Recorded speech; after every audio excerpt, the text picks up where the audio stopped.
नमो महावदन्याय कृष्णप्रेमप्रदायते कृष्णाय कृष्णचैतन्यनाम्ने गौरत्वसे नमः।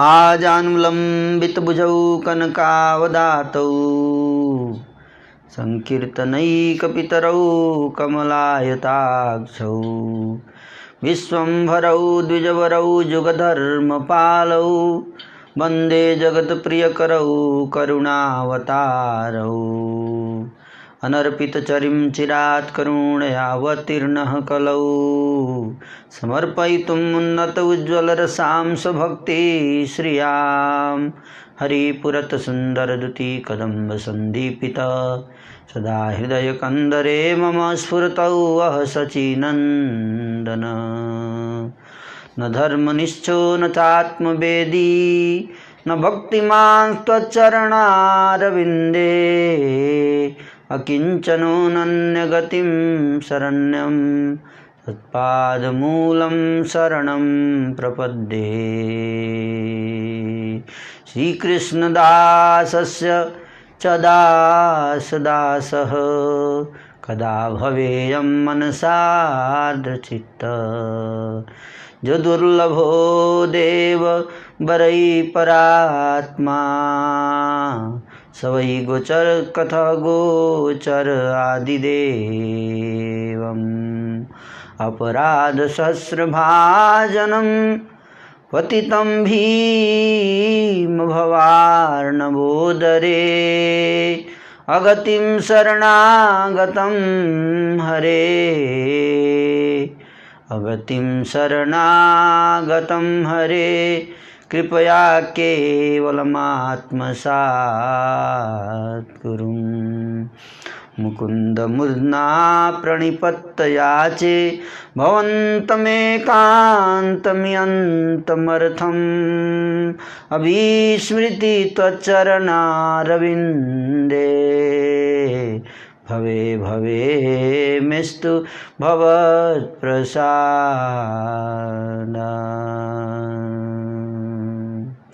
मुखं करोति वाचालं पंगुं लंघ्यते गिरिं यत्कृपातमहं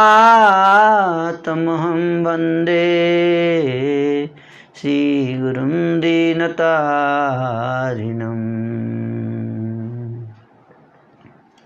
जय जय श्री चैतन्य जय नित्यानंद श्री चैतन्य जय नित्यानंद जय द्वैत चंद्र जय गौरभक्तवृंद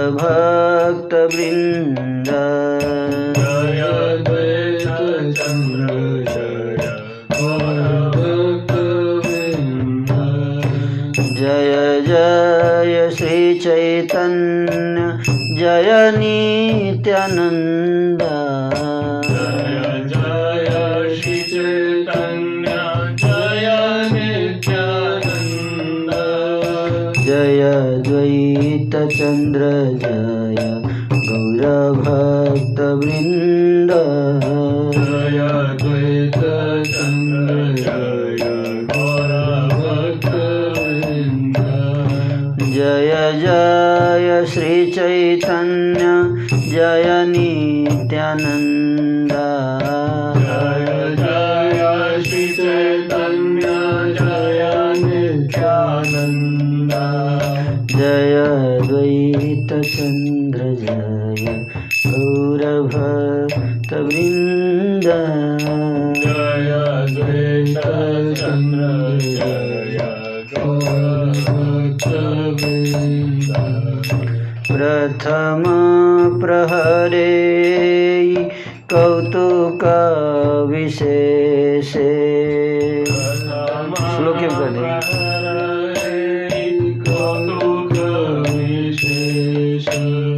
प्रथम प्रहरे कौतुक विशेषे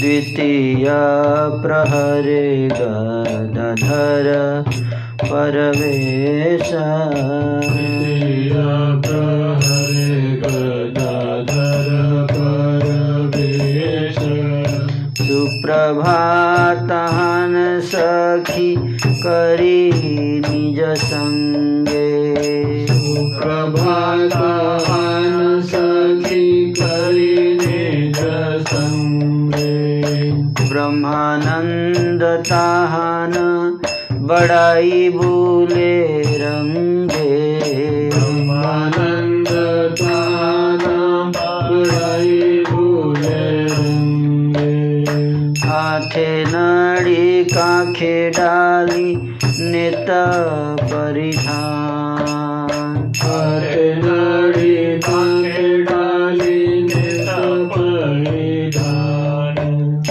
ब्रह्मानंद जेन बड़ाई विद्यमान ब्रह्मानंद येन बड़ाई विद्यमान डाकी बोले भरी दास के सब तो मारा हरि बोले हरिदास के सब तुम्हारा ब्रह्मानंद बोले जाई मथुरा हमारा ब्रह्मानंद बोले आई मथुरा हमारा श्रीवास बलय दुई कहाँ बनीता शिवास बलय दुई कार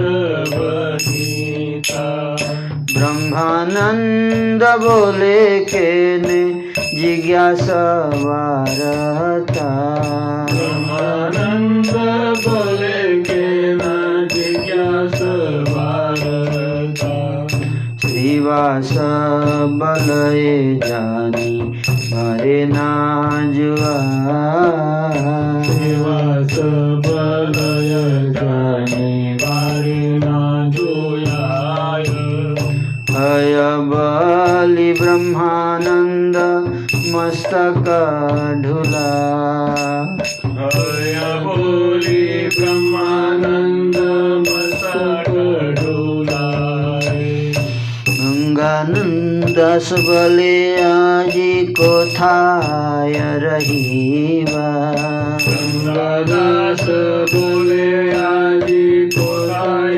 रहीबा ब्रह्मानंद बोले तुम्ही सान खानी दीवा ब्रह्मानंद बोले तुम्हें स्थान खाने दीवा गंगादास बोले तुम्ही जिज्ञासील बड़ा गंगादास बोले तुम्हें जिज्ञासीला बड़ा जिज्ञासीय कार्य नाही झाट तुम्ही नाड़ा जिज्ञासीया कार्य नाही झाट तुम्ही नाड अद्वैत बलय एत विचारे की काज अद्वैत बलय एत विचारे की काज मातृ समा पर नारी के न देह लाज मातृ समा पर नारी के न देह लाज नित्य गीते प्रिय बड़ अमर ठाकुर नित्य गीते प्रिय बड़ अमर ठाकुर एथाय न चह धन पाइबा प्रचुर विधान धन पाइबा प्रचुर अद्वैतेर वाक्य सुन रे गदाधर प्रेम परकाशे नित्य करे गदाधर प्रेम परकाशे रमावेशे गदाधर नाचे मनोहर। रमावेशे गदाधर नाचे मनोहर। समय उचित गीत गाए अनुचर। समय उचित गीत गाय अनुचर। गदाधर नृत्य देखी आछे को न जान। गदाधर नृत्य देखी आछे को न जान। विवल हैया नाही करे न क्रंदन। विरल हैया नाही करे न क्रंदन।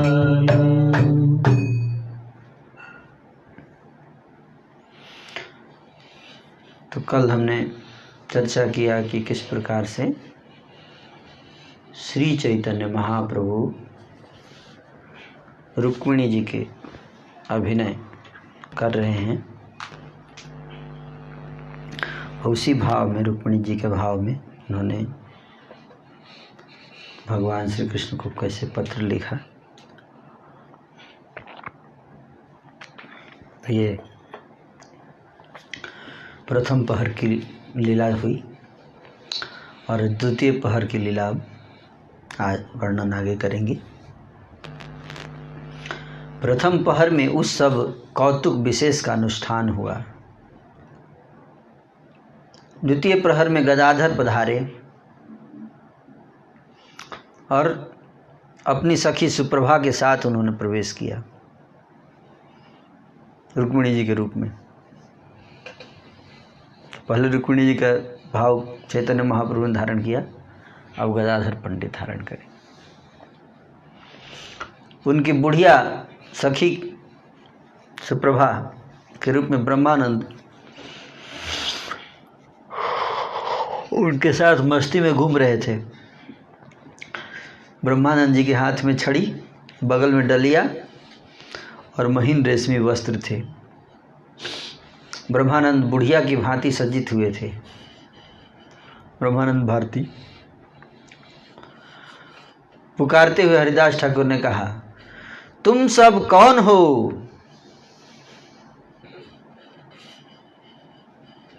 उत्तर में ब्रह्मानंद बोले, हम सब मथुरा जा रहे हैं। क्या बोले? मथुरा जा रहे हैं, गोपी भाव में। श्रीवास ने पूछा, दोनों किनकी प्रियाएं हैं? ब्रह्मानंद ने कहा, यह सब किस लिए पूछ रहे हो? श्रीवास बोले, क्या यह बात जानने योग्य नहीं है? हाँ कहकर ब्रह्मानंद ने सिर हिला दिया। गंगादास ने पूछा, आज कहाँ रहोगी? उत्तर में ब्रह्मानंद बोले, रहने का स्थान तुम दोगे। गंगादास ने कहा, तुम्हें तो बड़ी बातें बनानी आती है, अतः पूछताछ का काम नहीं, चलो अपना रास्ता पकड़ो। अद्वैताचार्य बोले, इतने विचार का क्या प्रयोजन है?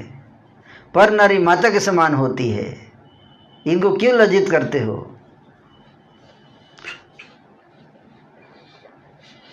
हमारे ठाकुर को नृत्य गीत बहुत प्यारा है।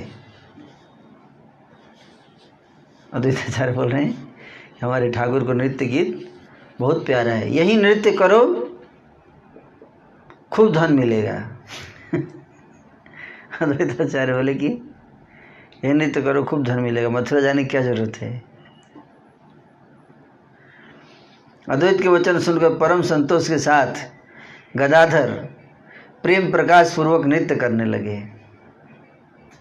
रमा के वेश में गदाधर मनोहर नृत्य कर रहे थे और अनुचर जन समय उचित गीत गा रहे थे। ऐसा कौन था जो गदाधर के नृत्य को देखकर विवल होकर रोने न लगा हो?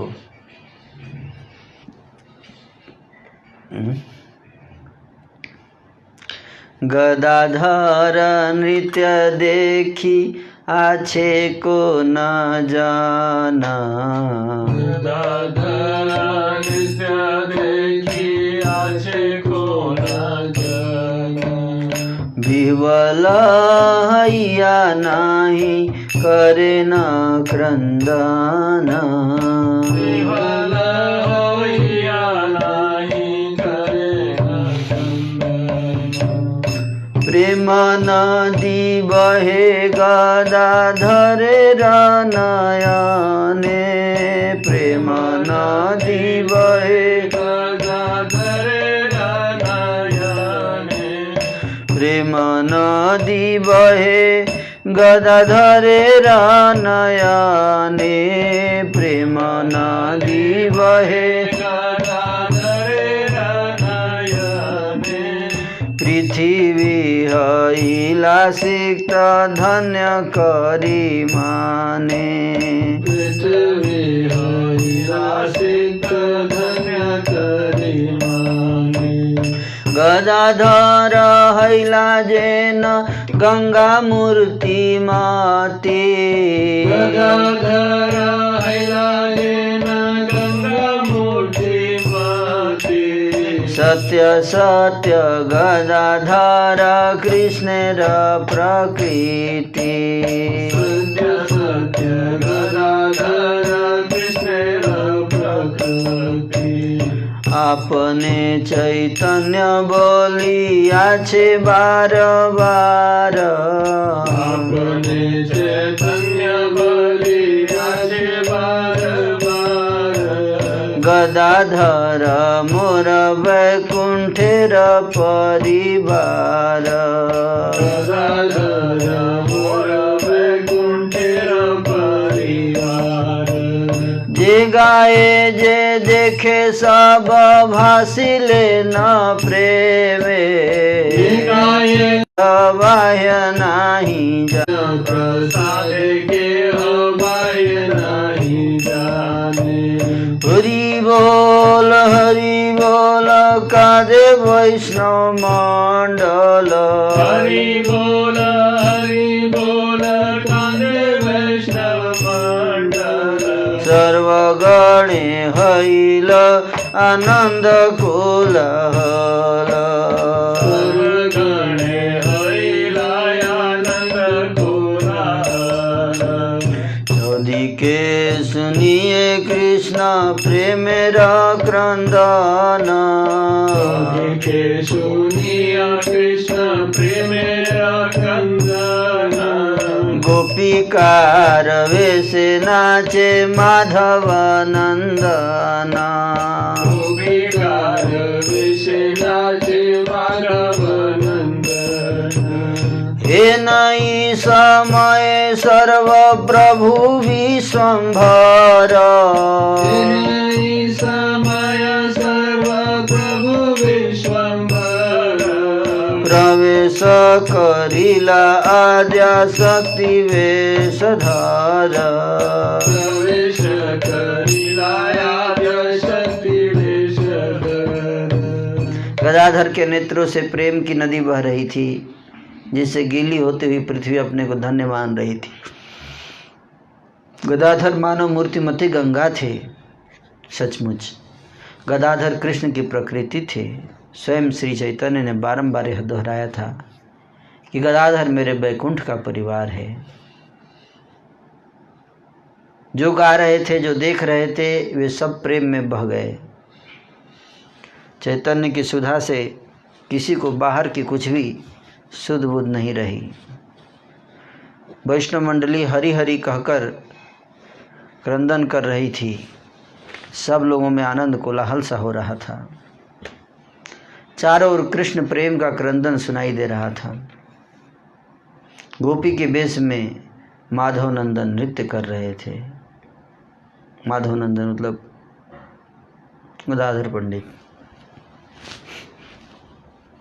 गदाधर पंडित जी के पिता का नाम श्री माधव।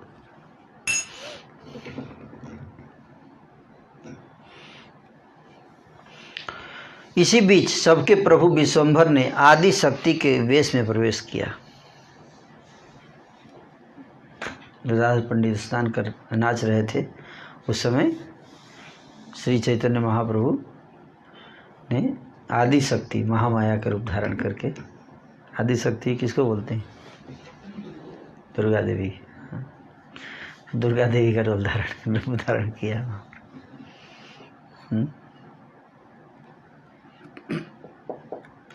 उनके आगे आगे नित्यानंद वृद्धा के वेश में आ रहे थे। जैसे बूढ़ी माता जी चलती हैं वैसे टेढ़ा एकदम ऐसे ऐसे करके चल रहे थे। सभी वैष्णवों ने मंडली बना ली और जय जयकार की महाध्वनि करने लगे। जो पहले कभी देखा नहीं गया था, ऐसे अति मनोहर भेष को धारण करने वाले ठाकुर विश्वंभर को कोई पहचान नहीं पाया। कोई नहीं समझ पाया कि एक चैतन्य महाप्रभु आदि शक्ति का रूप धारण किया जब दुर्गा का, तो कोई पहचान नहीं पाया कि ये चैतन्य महाप्रभु ही। सबको लग रहा था कि साक्षात दुर्गा देवी आ गई हैं। अतः सभी ने पहचान लिया और कह रहे थे कि नित्यानंद महाप्रभु प्रभु के लिए बड़ी बूढ़ी बने हुए थे। प्रभु उनके पीछे पीछे चल रहे थे और कोई दूसरी पहचान नहीं थी। अतः सभी ने पहचान लिया कि ये प्रभु ही हैं, परंतु वेश को देखकर कोई समझ नहीं पा रहा था कि वे ही प्रभु हैं। लग रहा था कि सिंधु से कमला प्रत्यक्ष रूप से गोचरीभूत हुई हैं, अथवा रघु सिंह की गृहिणी जानकी आई हुई हैं, अथवा महालक्ष्मी या पार्वती पधारी हैं, अथवा वृंदावन की मूर्तिमती संपत्ति आई हुई हैं। हो सकता है भागीरथ गंगा ही वे ही महेश को मोहित करने वाली महामाया हो। इस प्रकार सभी आपस में विचार विमर्श करने लगे, परंतु मोह के कारण कोई प्रभु को पहचान नहीं पाया। जिन्होंने जीवन भर प्रभु को देखा था वे भी प्रभु को पहचानने में संपूर्ण रूप से विफल रहे। दूसरों का क्या कहना, स्वयं आई भी उनको पहचान नहीं पाई। मतलब माता ये भी उनको पहचान नहीं पाई। आई ने कहा संभवतः लक्ष्मी नृत्य करने के लिए आई हुई हैं। माता ने कहा लग रहा है कि ऐसा कि लक्ष्मी देवी आ गई है नाचने के लिए, अथवा अचिंत्य अव्यक्त श्रीहरि महाजोगेश्वरी भक्ति स्वरूपा बनकर आए हैं। पार्वती के साथ महामहेश्वर हर ने उस रूप को देखकर महामोह प्राप्त किया था। फिर सभी वैष्णव मोह जाल में क्यों नहीं फंसे?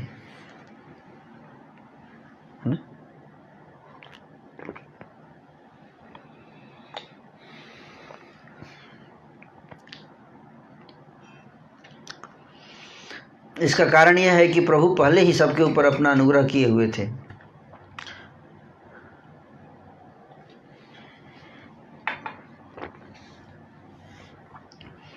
कृपा सागर के रूप में प्रभु ने सबके ऊपर अनुग्रह किया था। इस कारण सभी ने अंतर में जननी भाव को प्राप्त किया था। तो पहले से कृपा किया गया था, इसलिए सब लोग किस रूप में दिखाई दे रहे थे? माँ के रूप में।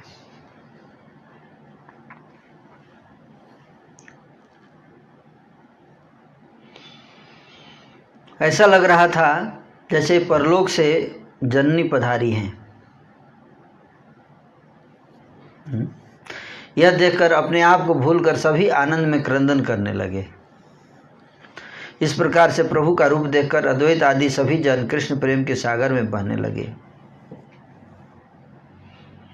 जगत ऐसा पता चलता है ना। कोई भी सही ढंग से निर्णय नहीं ले पा रहा था कि कौन सी प्रकृति के भाव में नारायण नृत्य कर रहे हैं। वे कभी कहते, हे द्विज, क्या कृष्ण आ गए? तब यह पता चलता कि रुक्मिणी है। जब नेत्रों में आनंद धारा बहती हुई दिखाई देती तब लगता जैसे गंगा है। भाव आवेश में आकर जब अट्टहास करते तब सभी को लगता कि महाचंडी का प्रकाश हुआ है। जब प्रभु झूम झूम कर नृत्य करते थे तब लगता था कि कादम्बरी पीती हुई साक्षात रेवती जी आई हैं। वे क्षण में कहते चलो बड़ाई वृंदावन चलें। तब समझ में आता कि वे गोकुल सुंदरी के भाव में हैं। तो कौन सा भाव है क्लियर नहीं हो रहा था, सबको अलग अलग भाव प्रकट कर रहे थे ना। शक्ति अलग अलग शक्ति रूप प्रकृति रूप धारण किया था, है ना? हर रूप का आस्वादन किया महाप्रभु ने, इससे पता चलता है। भगवान के अलग अलग अवतारों का भी रूप धारण किया, उस भाव में भी गए, भक्त के भाव में भी गए, अब शक्ति के भाव में भी गए हैं, शिव जी के भाव में भी गए, सब वही है, उन्हीं का विस्तारित रूप है। क्षण में प्रभु ध्यान मग्न होकर विरासन में विराजमान हो जाते। तब सभी को ऐसा दिखाई देता जैसे करोड़ों कोई महाकोटि योगेश्वरी बैठी हो। अनंत ब्रह्मांड में प्रभु की अपनी जितनी भी शक्तियां हैं उन सब का प्रकाश प्रभु ने रुक्मिणी के रूप में किया।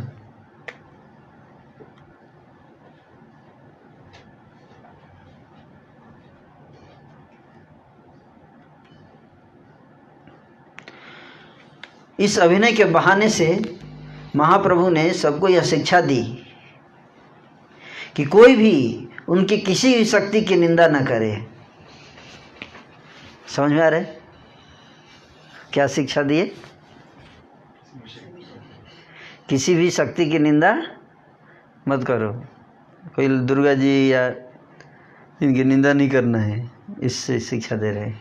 समझ में आया सर्वमंगल गौरव? क्या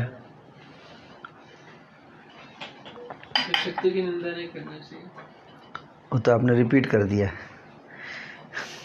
कई बार इमेच्योर डिवोटीज इस तरह से बात करते हैं कि जैसे कि बहुत एक डेरिवेटरी तरह के तरीके से, और स्वयं को बहुत ज़्यादा एडवांस मान लेते हैं। तो वैसा भाव दिखना चाहिए। और दुर्गा जी का या जो भी शक्तियों का रूप धारण किया महाप्रभु ने, उनको बहुत ज़्यादा आदर देना चाहिए। करेक्ट। जितनी शक्तियाँ हैं भगवान की, महामाया हो या योग माया हो, सबको क्या करना है? सम्मान देना है, हैं? क्लियर?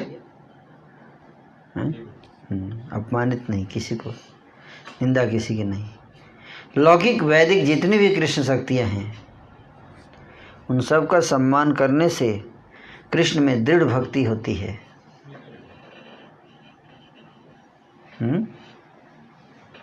मैं नहीं बोल रहा हूँ, वृंदावन दास ठाकुर जी लिख रहे हैं।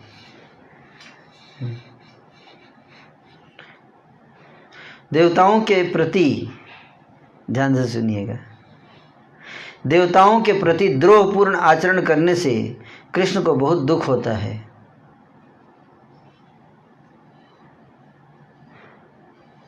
अगर देवता देवी देवताओं के प्रति अगर हम द्रोहपूर्ण आचरण करते हैं, समझ में आ रहा है? क्या समझे बताइए, आजाद दिवस पर बताइए। देवताओं का रेस्पेक्ट नहीं करते हैं और उनको सम्मान नहीं देते हैं, उनकी पूजा करते हैं, तो उससे भगवान को दुख होता है। करेक्ट। उनको भी रेस्पेक्ट देती है। गण सहित कृष्ण की पूजा करने से उन्हें सुख मिलता है। कृष्ण की पूजा करना है, साथ ही साथ किसके साथ? सारे देवताओं के साथ, समूह के साथ, तब भगवान को अच्छा लगता है। हाँ, कृष्णचंद्र जो भी सिखाते हैं सब सत्य है। भाग्यहीन पापी जनों की बुद्धि उस शिक्षा को ग्रहण नहीं करती है, ये भी बता रहे हैं। क्या? भाग्यहीन पापिष्ठ जनों की बुद्धि उस शिक्षा को ग्रहण नहीं करती है।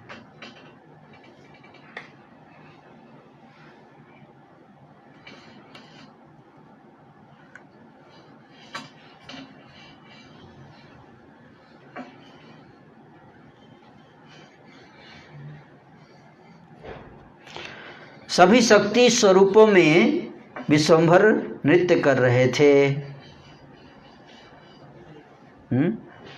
ऐसा मनोहर नृत्य पहले कभी किसी ने नहीं देखा था।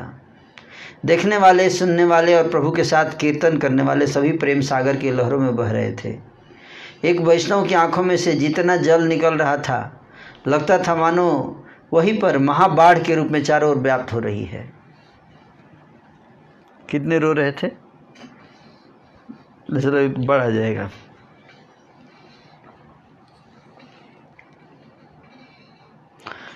आदि शक्ति के वेश में प्रभु गौर सिंह नृत्य कर रहे थे। उनके चरण कमलों के सभी भृंग आनंद से उस नृत्य को देख रहे थे। कौन है चरण कमलों के भृंग? बाकी डिवोटीज। यस, बाकी डिवोटीज कौन कौन बताइए?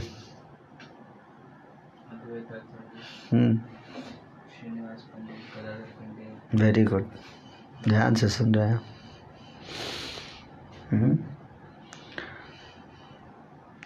सब लोग देख रहे थे उस नृत्य को, है ना?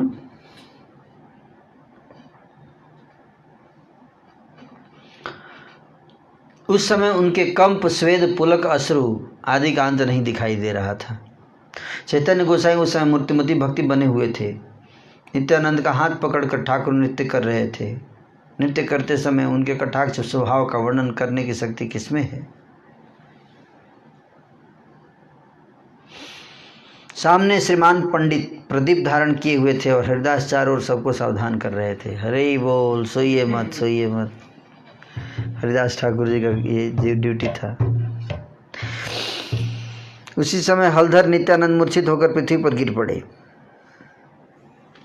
कहाँ गया बड़ी बुढ़िया का साज श्रृंगार? नागराज कृष्णावेश में विह्वल हो गए।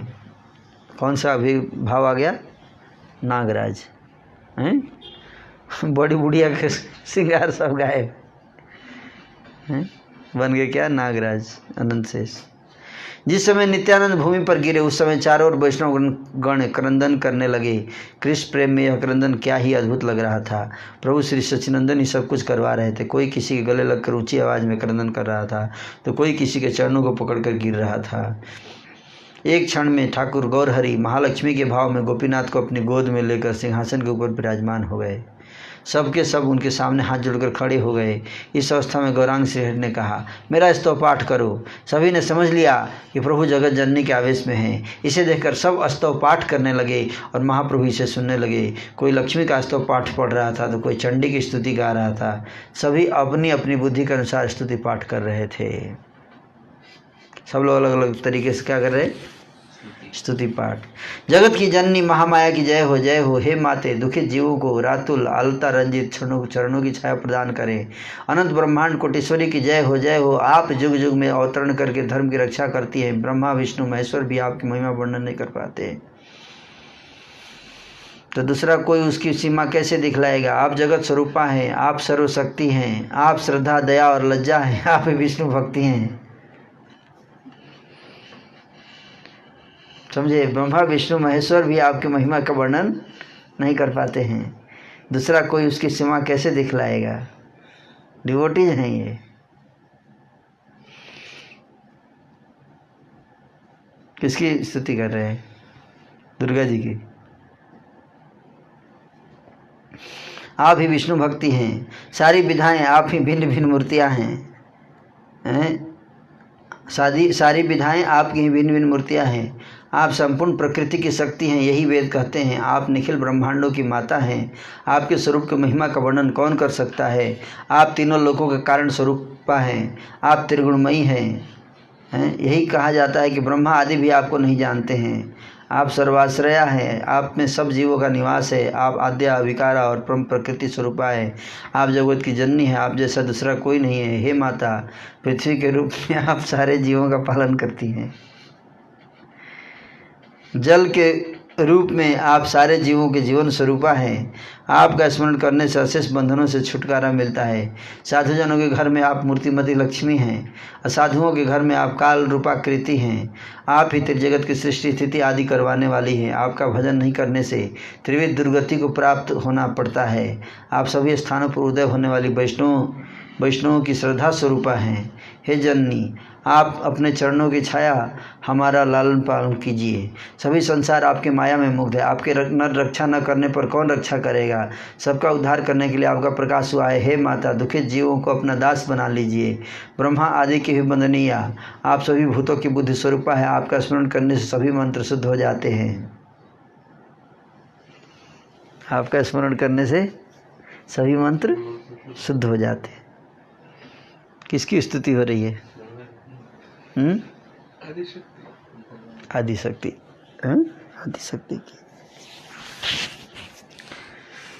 इस प्रकार से सभी महज्जनों ने स्तुति की। वर प्रदान करने के लिए उन्मुख महाप्रभु ने सबको जी भर कर सुना। बारंबार दंडवत प्रणाम को निवेदन करते हुए श्लोक उच्चारण पूर्वक सभी भक्त फिर से स्तुति करने लगे। हे माते, सभी ने आपके चरणों में शरण ग्रहण की है। आप शुभ दृष्टि प्रदान कीजिए ताकि आपके चरणों में हमारा मन लगा रहे। इस प्रकार सभी ने निवेदन किया और हाथ ऊपर उठाकर क्रंदन करने लगे। किसके चरणों में सबका ध्यान लगा रहे? आदिशक्ति, चैतन्य महाप्रभु।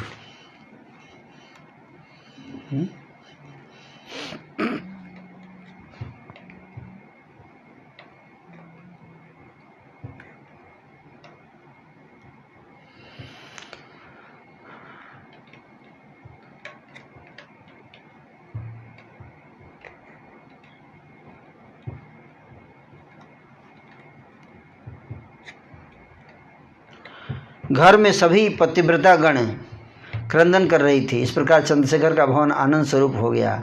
सभी जन आनंद में निमग्न थे। किसी को बाहर की सुध बुध नहीं थी। उसी समय रात का अंत हो गया। आनंद में निमग्न लोगों को यह पता भी नहीं चल पाया कि रात का अवसान हो चुका है और दारुण सूर्यदेव का प्रवेश हो गया है। रात बीत जाने के साथ साथ नृत्य का भी समापन हो गया। तो सुबह हो गया।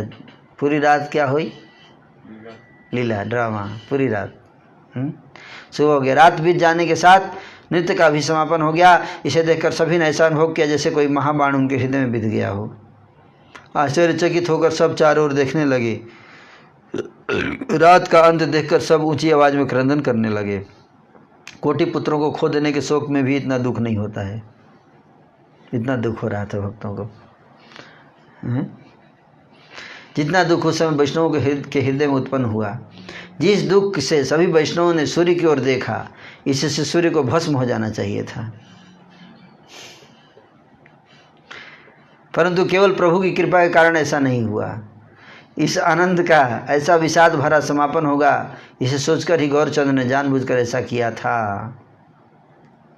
सभी भक्तगण विषादग्रस्त होकर क्रंदन करने लगे और पतिव्रताएं भूमि पर गिरकर रोने लगी। जगत जननी स्वरूपा जितनी भी नारायणी शक्तियां हैं वे सब वैष्णव गृहिणियों के रूप में आई हुई थीं।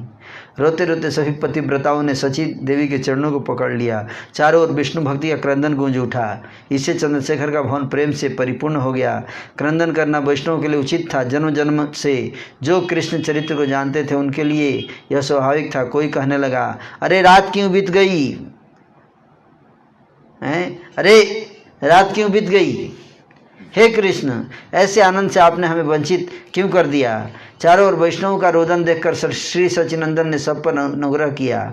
माता और पुत्र के बीच में जिस प्रकार का स्नेह अनुराग दिखाई देता है, उसी प्रकार का पुत्र भाव उन्होंने सभी के प्रति प्रदर्शित किया। विश्वंभर ने मातृभाव धारण करके परम स्निग्ध होकर सभी को अपना स्तनपान कराया। प्रभु ने अपने आप जगत जननी का रूप धारण किया, स्तनपान कराया सबको, दुर्गा जी के रूप धारण करके चैतन्य महाप्रभु। और कमला, पार्वती, दया, महानारायणी आदि के भाव में सबको स्नेह प्रदान किया। गीता की वाणी है, मैं पिता हूँ, पितामह हूँ, मैं धाता हूँ, मैं माता हूँ को प्रभु ने इस प्रकार से सत्य कर दिया। गीता में बोलते ना, सबकी माता हूँ, मैं पिता हूँ। त्वमेव माता च पिता त्वमेव, त्वमेव विद्या द्रविणं त्वमेव, त्वमेव बंधुश्च सखा त्वमेव, त्वमेव सर्वं मम देव देव। तो चैतन्य महाप्रभु माता का रूप धारण कर लिए हैं।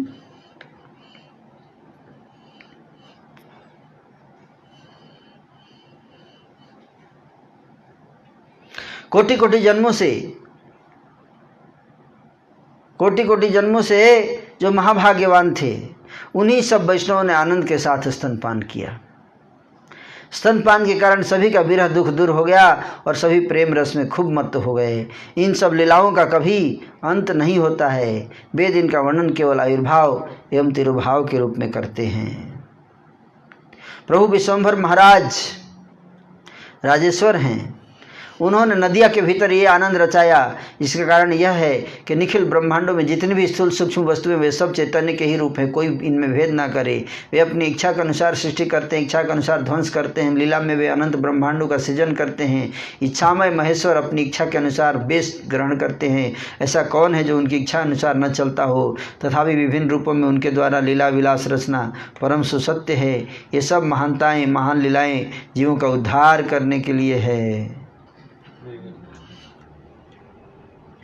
इसे न समझकर कोई पापी दुर्भाग्यवश प्रभु को गोपी कहकर संबोधित करते हैं। चारों वेदों के धन स्वरूप अद्भुत गोपिका नृत्य के बारे में श्रवण करने से कृष्ण में भक्ति होती है। जिस लीला में प्रभु नित्यानंद बड़ी बूढ़ी बने, उस लीला में गौरचंद्र ने लक्ष्मी के वेश में नृत्य किया।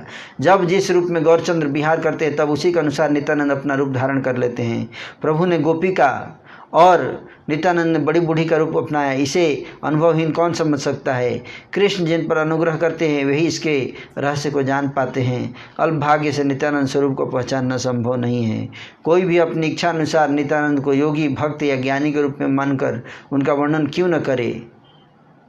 और श्री नित्यानंद श्री चैतन्य देव के चाहे जो कुछ भी क्यों न हो, मेरी यही प्रार्थना है कि उनके पाद पद्म मेरे हृदय में सदा बसे रहें। इतना परिहार करने के पश्चात भी जो पापी उनकी निंदा करता है, उसके सिर पर मैं लात मारता हूँ।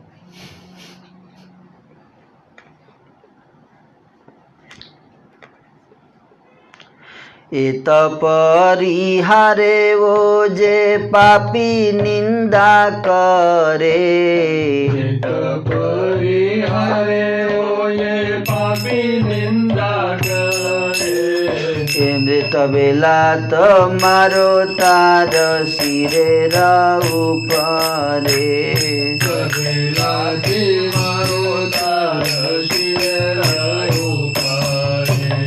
मध्य कंद कथा जेन अमृत श्रवण, मध्य खंड कथा जेन अमृत श्रवण। जहीं लक्ष्मी बसे नृत्य कैला नारायण, जहीं लक्ष्मी बसे नृत्य कैला नारायण।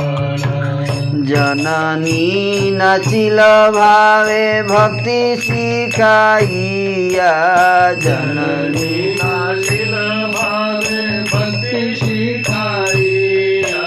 सवार पूरिल आशा स्तन पियाइया, सवार पूरिल आशा स्तन पियाइया। सप्तदीन श्री आचार्य रत्नेर मंदिर, दीन श्री आचार्य रत्नेर मंदिर। परम अद्भुत तेज छिल निरंतरे, परम अद्भुत तेज छिल निरंतरे। चंद्र सूर्य विद्युत एकत्र जेन ज्वले, सूर्य विद्युत एकत्र जेन ज्वले।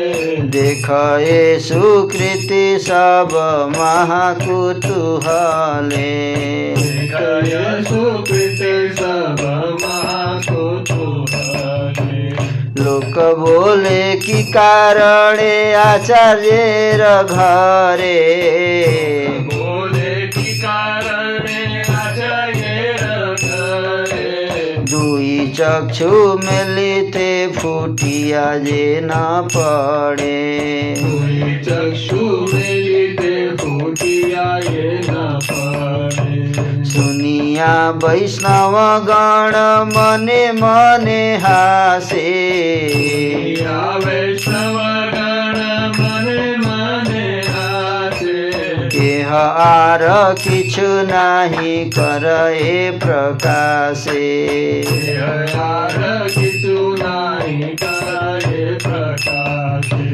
हेन से चैतन्य माया परम गहन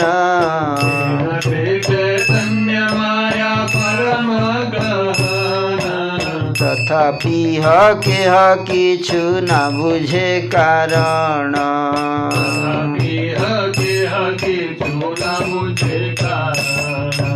हेमत अचिंत लीला करे गौरचंद्र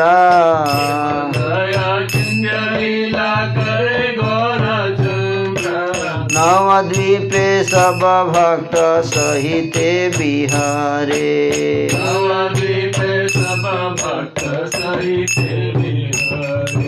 सुन सुन अरे भाई चैतन्य र कथा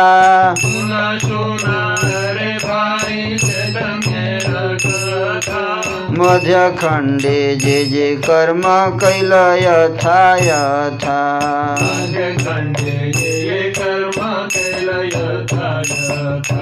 श्री चैतन्य नित्यानंद चांद पहुँ जान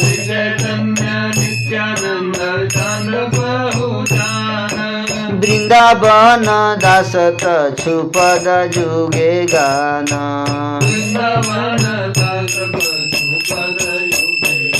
हरि बोल हरि बोल हरि बोल हरि बोल हरि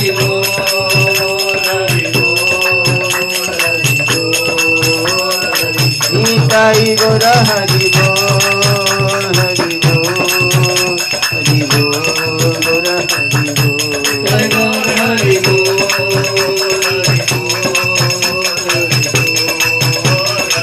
निताई गौर हरि बोल हरि बोल हरि बोल हरि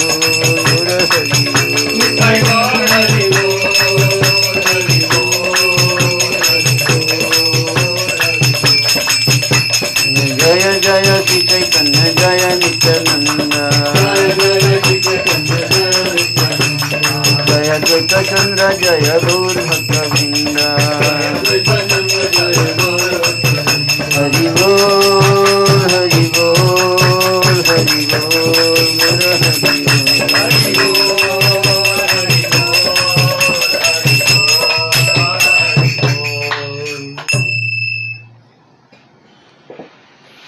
मध्यखंड की कथा सुनने में अमृत की मधुर जैसी लगती है, जिसमें लक्ष्मी के वेश में नारायण ने नृत्य किया है। प्रभु ने भक्ति की शिक्षा देकर जननी के भाव में नृत्य किया, स्तनपान कराकर सबकी आशाएं पूरी की। 7 दिनों तक श्री आचार्य रत्न चंद्रशेखर के मंदिर में एक परम अद्भुत तेज निरंतर विद्यमान रहा था। 7 दिन तक इस प्रकार से तेज विद्यमान रहा, है ना।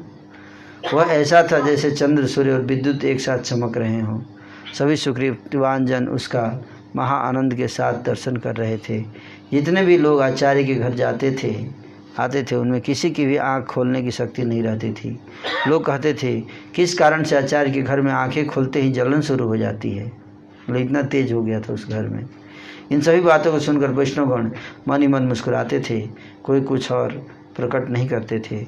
चैतन्य की माया बड़ी रहस्यमयी है, फिर भी इसका कारण किसी की भी समझ में नहीं आता है। इस प्रकार गौरचंद्र ने नवद्वीप में भक्तों के साथ विहार करके अचिंत्य लीला की। अरे मेरे भाइयों, सुनो चैतन्य की कथा सुनो। मध्यखंड में वर्णित जहाँ जहाँ उन्होंने जो कुछ भी किया उसके बारे में सुनो। श्री कृष्ण चैतन्य तथा श्री नित्यानंद चांद जिनके जीवन हैं, वे वृंदावन दास उनके जुगल श्री चरणों में उनकी महिमा का गान करते हैं।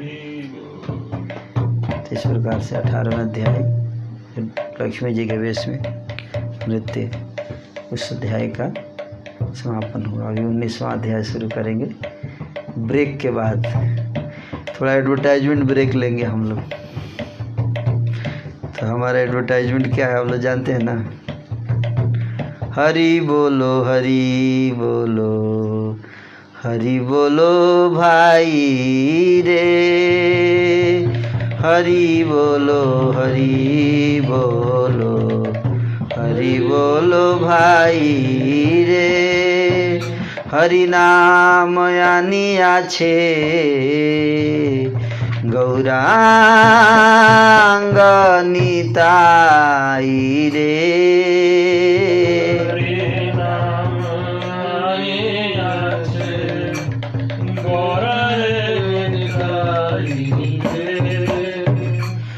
मोदेर दुख देखे रे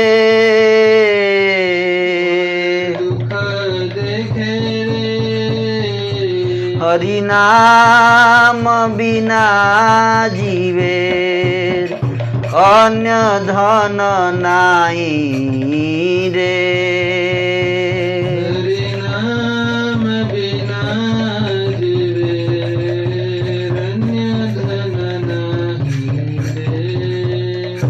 हरि नाम सुध होइले जगाई मधाई रे नाम शुद्ध होइले जगाई मधाई बड़ पापी छिलो रे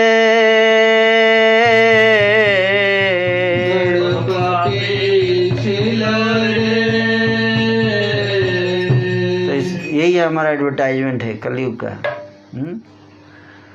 अब चर्चा करेंगे कुछ लीलाएं, बहुत महत्वपूर्ण लीलाएं हैं। जैसे इस अध्याय में नित्यानंद के साथ श्रीमन महाप्रभु का भक्तों के गृहों में भ्रमण, कैसे नित्यानंद प्रभु के साथ चैतन्य महाप्रभु घर घर जाते हैं, भक्तों के घर घर। दूसरा, गौर सुंदर के द्वारा अद्वैत के प्रति भक्ति प्रदर्शन हेतु अद्वैत का दुख एवं उसे मिटाने के लिए कौशल, है ना। और फिर तीसरा, गौर सुंदर का नगर भ्रमण एवं नित्यानंद के साथ वामाचारी सन्यासी के घर में गमन और उसके घर में फलों का आहार करना। चौथा, अद्वैत आचार्य के घर में गौर नित्यानंद का गमन। पांचवा, अद्वैत के द्वारा ज्ञान योग की व्याख्या। छठा, उसे सुनकर प्रभु के द्वारा अद्वैत पर प्रहार एवं निजी तत्व को प्रकाशित करना। सातवां, अद्वैत आचार्य का आनंद एवं प्रतिज्ञा। आठवां, उपमा सहित देवांतर भजन का कुफल। नौवां, वैष्णव निंदा के विषय में प्रभु के द्वारा सबको सावधान करना। 10वां, अद्वैत के घर में प्रभु का भोजन। 11वां, क्रोध के छल से अद्वैत के द्वारा नित्यानंद की महिमा का कीर्तन आदि विषय वर्णित हुए हैं। तो 11 चीज़ें इस 19वें अध्याय में चर्चा किया जाएगा। जय जय विश्वम्भर सर्व वैष्णवेर नाथ, जय विश्वम्भर सर्व वैष्णवेर नाथ। स्लो ही रहेगी। जय विश्वम्भर सर्व वैष्णवेर नाथ, जय विश्वम्भर सर्व वैष्णवेर नाथ। भक्ति दिया जीवे प्रभु कर आत्मसात, भक्ति दिया जीवे प्रभु कर आत्मसात। हे नमते नवद्वीपे प्रभु विश्वम्भर, नमते नवद्वीपे प्रभु विश्वम्भर। क्रीड़ा करे नहीं सर्वनयन गोचर, क्रीड़ा करे नहीं सर्वनयन गोचर। अपन भक्तेर सब मंदिरे मंदिरे, अपन भक्तेर सब मंदिरे मंदिरे। नित्यानंद गदाधर संहति बिहारे, नित्यानंद गदाधर संहति बिहारे। प्रभुर आनंद पूर्ण भागवत गण, प्रभुर आनंद पूर्ण भागवत गण। कृष्ण परिपूर्ण देखे सकल भुवन, कृष्ण परिपूर्ण देखे सकल भुवन। निरवधि भावे वैसे कारो नहीं बाह्य, निरवधि भाव वैसे कारो नहीं बाह्य। संकीर्तन बिना आर नहीं कोनो कार्य, कीर्तन बिना नार नाहि तुम गाय। सभा हईते मत बड़ आचार्य गोसाई, मत बड़ आचार्य गोसाई। अगाध चरित्र बुझे न के हो नाई, अगाध चरित्र बुझे न के हो नाई। जाने जन कथो श्री चैतन्य कृपाय, जाने जन कथो श्री चैतन्य कृपाय।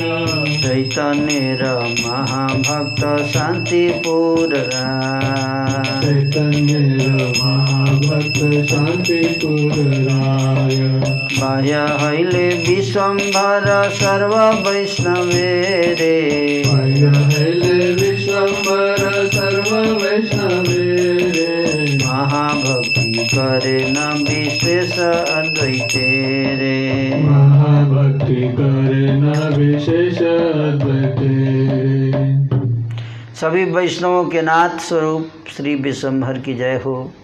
हे प्रभु, भक्ति का दान देकर आप सभी जीवों को आत्मसात कीजिए। इस प्रकार से नवद्वीप में प्रभु विश्वम्भर ने जो क्रीड़ा की उसे सभी लोग नहीं देख पाते थे। वे नित्यानंद और गदाधर को साथ लेकर अपने भक्तों के घर घर में विहार करने लगे। प्रभु को आनंद में मग्न देखकर भागवत गण भी परिपूर्ण आनंद में डूब गए। सभी ने देखा कि संपूर्ण भुवन श्री कृष्ण से परिपूर्ण है। निरंतर भाव आवेश में रहने के कारण किसी को भी बाहरी दुनिया की सुध बुध नहीं थी। एक संकीर्तन के अतिरिक्त उनके लिए और कोई कार्य नहीं रह गया था। सबसे अधिक मत्त थे आचार्य गोसाई। ऐसा कोई नहीं था जो उनके अगाध चरित्र को समझ सके। श्री चैतन्य की कृपा से केवल कोई ही उन्हें जान पाए थे कि शांतिपुर राय अद्वैत आचार्य चैतन्य के महाभक्त हैं। बाह्य जगत का बोध होने पर विश्वम्भर सभी वैष्णवों के प्रति, विशेष करके अद्वैत के प्रति महाभक्ति प्रदर्शित करते थे। इससे शांतिपुर नाथ अद्वैत को बड़ा ही दुख होता था। बहुत सम्मान देते थे ना, तो दुख होता था। किसको दुख होता था? अद्वैत आचार्य को। वे मन ही मन गर्जन करते थे और चित्त से अशांत रहते थे और ऐसा सोचते थे, निरंतर ये चोर गौरांग प्रभु मुझे विडंबना में डालते रहते हैं। चोर बोल रहे हैं गौरांग हैं। प्रभुता को छोड़कर वे मेरे चरण पकड़ते हैं। महाबली प्रभु के साथ शक्ति से मैं निपट भी नहीं सकता हूँ, शक्ति भी नहीं दिखा सकता। मुझे पकड़कर भी वे जोर जबरदस्ती मेरे चरण की धूल ले लेते हैं। बस एक ही उपाय है और वह है मेरा भक्ति बल। क्योंकि भक्ति के बिना विश्वम्भर को पहचानना संभव नहीं है। माया को जब मैं पूरी तरह से मिटा पाऊंगा तभी लोगों को पता चलेगा कि मैं सचमुच ही अद्वैत सिंह हूँ। भृगु को जीतकर चोर का साहस बढ़ गया है। भृगु जैसे मेरे सैकड़ों शिष्य हैं। प्रभु के शरीर में ऐसा क्रोध उत्पन्न करूंगा कि प्रभु अपने ही हाथों से मुझे दंड प्रदान करेंगे। भृगु मतलब समझ रहे हैं क्या? पहले भृगु ने गुस्सा दिलाने का प्रयास किया, वो सफल नहीं हो पाए थे। किसको गुस्सा दिलाने का प्रयास? ब्रह्मा विष्णु महेश, तो बाकी तो क्रोधित हो गए थे। बोले भृगु जैसे मेरे कई सारे शिष्य हैं, मैं उनका गुरु हूँ। तो बोले कि प्रभु के शरीर में ऐसा क्रोध उत्पन्न करूंगा कि प्रभु अपने ही हाथों से मुझे दंड प्रदान करें। काम करूंगा जिससे कि महाप्रभु गुस्सा हो जाएं और मेरे को पिटें।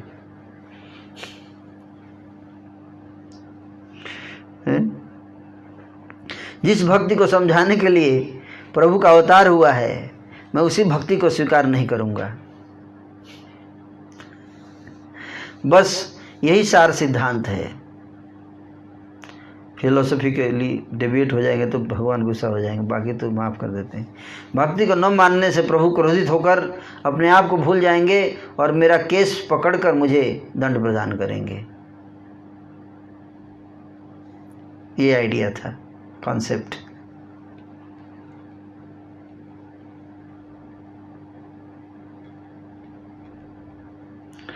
ऐसा सोचकर अद्वैत आचार्य प्रभु ने हरिदास के साथ आनंद सहित महाप्रभु से विदा ली, है ना। मतलब अद्वैत आचार्य सोच रहे हैं कि आज तक मेरे को कभी डांटा नहीं महाप्रभु ने, मेरे क्रोध नहीं किया, इसका मतलब अपना नहीं मानते हैं, मेरा चरण पकड़ते हैं, धूल लेते हैं, सम्मान करते। बाकी सब अगर धूल ले लेते थे उतना ज़्यादा नहीं करते थे महाप्रभु, लेकिन अद्वैत आचार्य जब करते थे तो कभी उनको हमेशा सम्मान देते थे, कभी उनको डांटते नहीं थे, दंड नहीं देते थे। तो उनके मन में लगता था कि मेरे को प्रभु सम्मान देते हैं, अपना सेवक नहीं मानते, इसका मतलब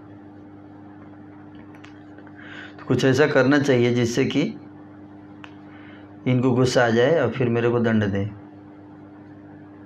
है ना। कुछ तो क्या कर सकते हैं ऐसा, सोचे कि कुछ फिर उल्टा सीधा फिलॉसफी प्रचार करूँगा, लेक्चर में बताऊँगा, गुस्सा होंगे। ये भी एक तरीका होता है गुस्सा करने का, हमें नहीं करना चाहिए, लेकिन हमारे ऊपर तो ऐसे ही भगवान गुस्सा रहते।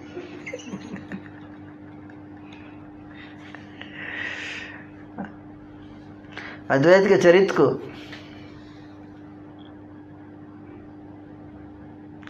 ऐसा सोचकर अद्वैत आचार्य ने प्रभु हरिदास के साथ आनंद सहित महाप्रभु से विदा लिए। दिमाग में प्लान करके बोले चलते हैं हरिदास, चलो। किसी कार्य को ध्यान में रखते हुए वे शांतिपुर आ गए,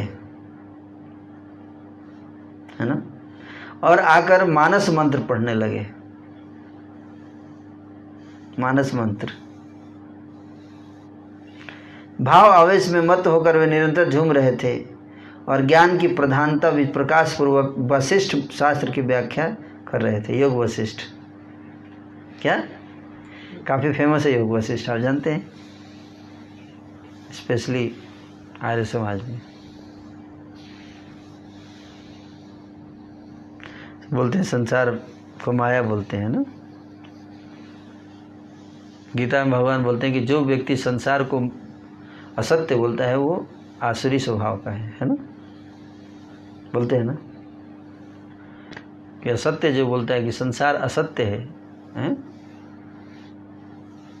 16.8 में बोलते हैं ना, जो बोलता है कि माया है ये सब कुछ है, सपना है ये सब, ये क्या है, ये आसुरी स्वभाव है। संसार असत्य नहीं है, टेम्पररी है लेकिन असत्य नहीं है ना। जैसे हम लोग सामने बैठे होते हैं, असत्य झूठ थोड़े है कि हम सामने बैठे हैं, ये सत्य है।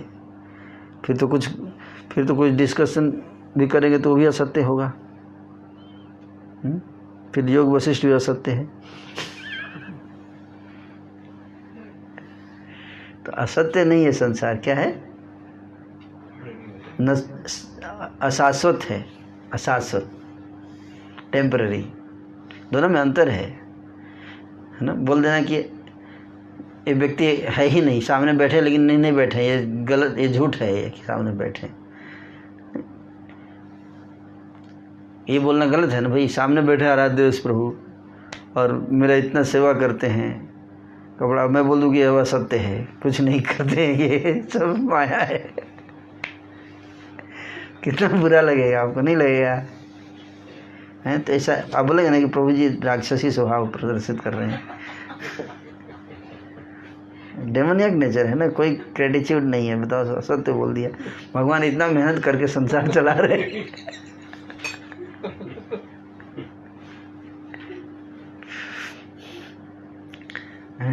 बोल देते असत्य है, सब माया है, सब सपना है। तो डेमन आसुरी स्वभाव है ना, सपना नहीं है ना, क्या है, टेम्पररी। ठीक है, आप मेरा धोती कुर्ता धो देते हैं कई बार, तो ये असत्य नहीं है, हाँ कुछ दिनों के लिए है, कब तक धोएंगे ये पता नहीं, कब तक आप मेरे साथ रहेंगे ये पता नहीं, है ना, लेकिन अभी तो है ना साथ में, ये तो सत्य है ना, that's a fact. How can you say that you are not with us, I am not with you, या सर्वमंगल गौर पृथक नहीं बजा रहे हैं, असत्य है। हम लोग से कोरोना असत्य है।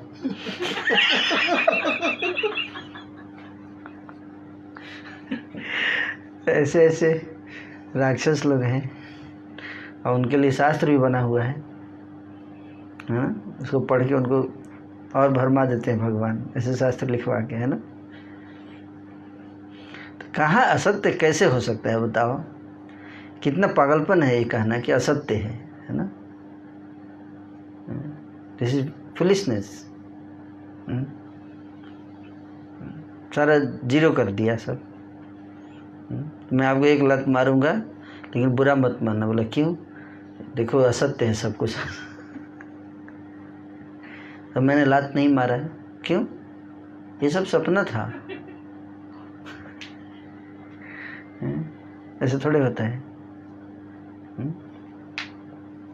टेम्पररी है पर रियल है, रियल है बट टेम्पररी, ये समझना चाहिए। तो योग वशिष्ठ पढ़ाने लगे हैं तो ज्ञान प्रधानता आ गई, ज्ञान की प्रधानता, है ना। तो वशिष्ठ शास्त्र की व्याख्या कर रहे थे, तो अब श्रीमद् भागवत पे लेक्चर लेना बंद करके क्या पढ़ाने लगे? योग वशिष्ठ, योग वशिष्ठ, है ना, योग वशिष्ठ। बिना ज्ञान के विष्णु भक्ति में कोई शक्ति है क्या? ऐसे लेक्चर में बोल रहे हैं। ज्ञान होना चाहिए, भक्ति से क्या होगा? भक्ति का कोई वैल्यू नहीं है जब तक ज्ञान नहीं है। विष्णु भक्ति में कोई पावर नहीं होता, मेन ज्ञान अर्जित करो। ऐसे पढ़ा रहे हैं कौन? अद्वैत आचार्य। अतः ज्ञान ही सबका प्राण स्वरूप है, ज्ञान में ही सर्वशक्ति है। इस ज्ञान को बिना समझे कोई व्यक्ति अपने घर में ही निज धन को खोकर वन वन में ढूंढता रहता है ना।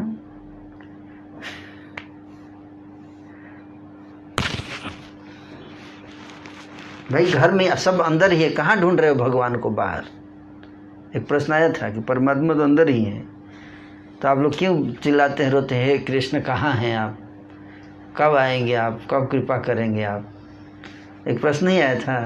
तो योग वशिष्ठ है वो। सब तो तेरे अंदर है, सब तेरे अंदर है, तो कोरोना भी आपके अंदर ही है।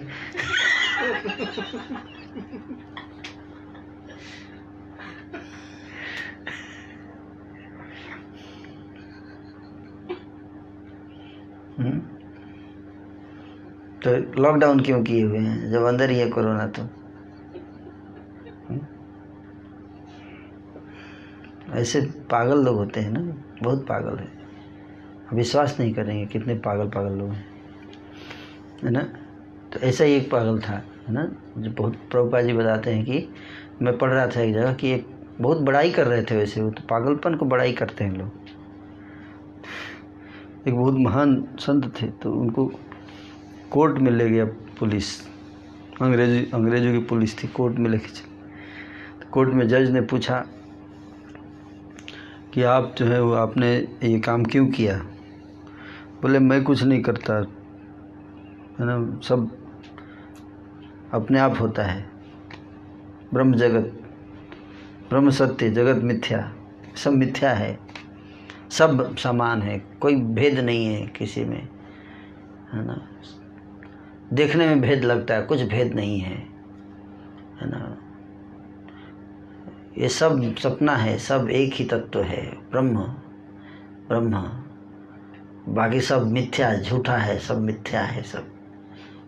मतलब ये ग्लास और ये लैपटॉप दोनों एक ही है, सब एक है। लैपटॉप पे पानी डाल दीजिए,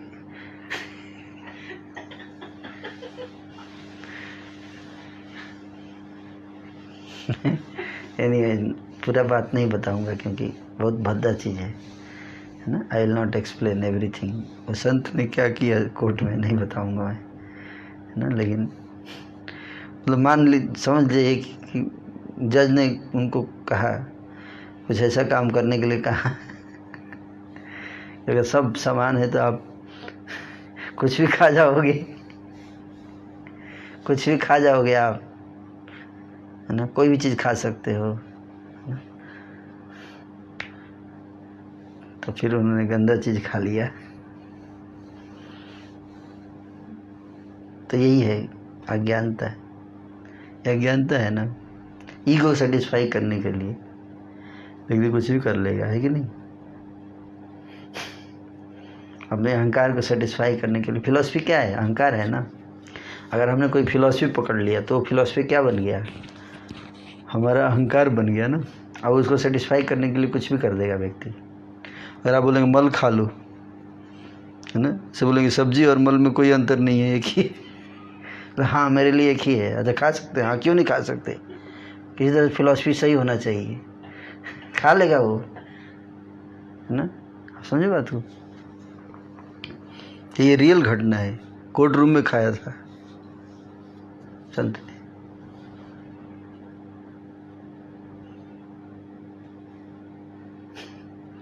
ऐसे पागल लोग हैं, ईगो, है ना।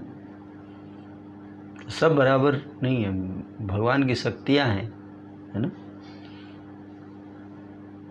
तो शक्तियों को जो नहीं मानता है भगवान की, है ना, योग वशिष्ठ में भगवान की शक्तियों को नहीं मानेगा। अद्वैत सिद्धांत शंकराचार्य का असत शास्त्र, मायावादम असत शास्त्र, है ना, बहुत गंदा है, कभी मत जब पढ़िएगा, पता नहीं क्या क्या खाना पड़ जाए। इसलिए ना, ईगो को सेटिस्फाई करने के लिए फिलॉसफी को प्रूव करना है, कुछ भी खा जाएंगे, है? तो ऐसी व्याख्या करते हैं लोग वैदिक शास्त्रों का, बताओ। इसलिए लोग हंसते हैं। आज हमारा सनातन धर्म हंसी का पात्र हो गया है, रियली स्पीकिंग हंसी का पात्र हो गया है। एक ने कह दिया कि सनातन धर्म जो है उसमें नास्तिक भी अलाउड है। एक व्यक्ति प्रश्न पूछ रहा था कि मैं हिंदू हो सकता हूँ नास्तिक होके, बताइए नास्तिक हिंदू कैसे हो सकता है। बोला नहीं, हिंदू धर्म में नास्तिक धर्म है एक, वो भी एक हिंदू धर्म का ही हिस्सा है, नास्तिक धर्म होना है। तो भगवान जो है क्यों कह रहे हैं भगवद गीता में, 16वें अध्याय के 8वें श्लोक में भगवान बोल रहे हैं ना कि ईश्वर को नहीं मानते आसुरी लोग, बोलते हैं ना, ईश्वर की सत्ता को स्वीकार नहीं करते, तो आसुरी हो गए ना, हिंदू कैसे हो गए वो। भगवद गीता के अनुसार वो आसुरी हुए ना, वो हिंदू कैसे हो गए।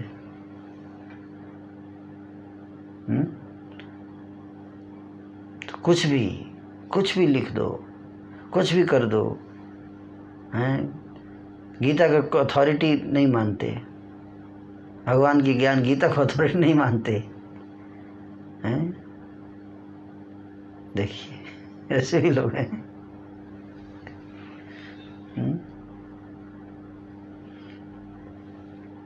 खुद सत्य का, खुद ज्ञान के आधार पर अपना दिमाग लगा के नेति करके सत्य का निरूपण करते हैं कि सत्य क्या है। That is very demoniac, not accepting authority of Krishna. तो वही सिद्धांत जो है बता रहे हैं ना, वही सिद्धांत बता रहे हैं। हम खुद पता करेंगे सत्य क्या है। तो देन दे डिस्कस। जो परंपरा में ज्ञान है, इमम परंपरा प्राप्तम है, परंपरा में ज्ञान नहीं लेंगे, खुद अनुसंधान करेंगे, रिसर्च है। बताते हैं कि जितने वैदिक शास्त्र हैं ये रिसर्च किया हुआ थीसिस पेपर्स हैं। कितना this is demoniac, comparing Vedic knowledge with the modern scientific research, this is demoniac. कि सेजेस ने रिसर्च करके पेपर पब्लिश किया है, इसी ऐसे बताते हैं। जितने पुराण है ये सब, उपनिषद जितने सारे हैं, ये अरण्य संहिता, भृगु संहिता भृगु का पेपर है, ब्रह्म संहिता ब्रह्मा जी का पेपर है, पब्लिश किया हुआ, ऐसे बोलते हैं, है ना, ऋषियों ने बनाया है। ये नहीं बोलते कि it has descended from Krishna, they don't accept this, that is ज्ञान, अपने बल पे विश्वास करना। So very, this is demoniac tendency like that. तो ये चीज़ को हमें सावधान रहना चाहिए, है ना। तो उसी सिद्धांत को यहाँ पे अद्वैत आचार्य पढ़ाना शुरू कर दिए कि सब अंदर है, बाहर बाहर घूम, है ना, ढूंढ रहे हैं, क्यों जोर जोर से चिल्ला रहे हैं, भगवान तो आपके अंदर ही हैं, तो जोर जोर से क्यों चिल्ला रहे हैं आप लोग, कीर्तन कर रहे हैं,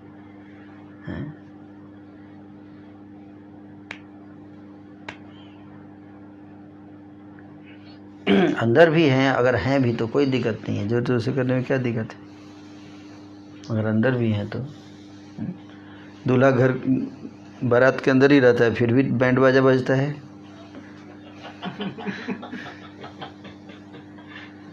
नहीं बजता है, थोड़े ना 5 कोस दूर रहता है कि बैंड बाजा की आवाज़ वहाँ तक पहुँचाना है, लाउड स्पीकर लगाते हैं।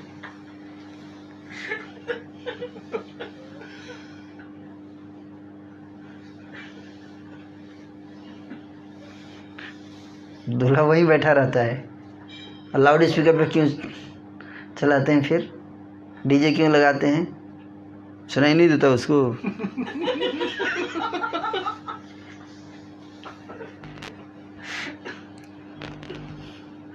केवल सुनाई देना पर गोल नहीं है ना लाइफ का, और भी चीज़ें हैं, थोड़ा सेलिब्रेशन होता है, थोड़ा नाच गाना होता है, थोड़ा बाजे बजते हैं, और भी तो लाइफ है। Life is not sadist life like Mayavadis, है ना, कि जिसमें न सेलिब्रेशन है, न वैरायटी है, न कुछ है,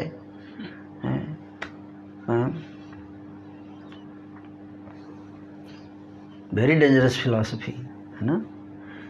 they will make you sadist fellow, है ना, सैडिस्ट, है ना, क्या बोलते हैं, निराशावादी, निराशा हैं, स्टोइसिस्ट एक होता है। हाँ, इस कोई रस नहीं है लाइफ में, रहेगा ही नहीं रस, निरस हो जाएगा आदमी, है कि नहीं। हंस नहीं सकते आप, हंसेंगे तो बोलेगा हंस क्यों रहे, माया है ये, आप माया में है, आराध्य प्रभु ऐसे बोलेंगे, हंसना माया है, रोना भी माया है, तो करूँ क्या, हंसना भी नहीं है, रोना भी नहीं है, तो करना क्या है,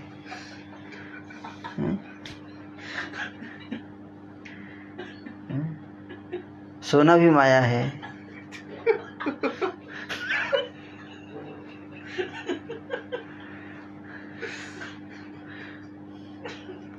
भगवान भी ऐसा ऐसा फिलॉसफी देते हैं, ये दंड है ये एक्चुअली।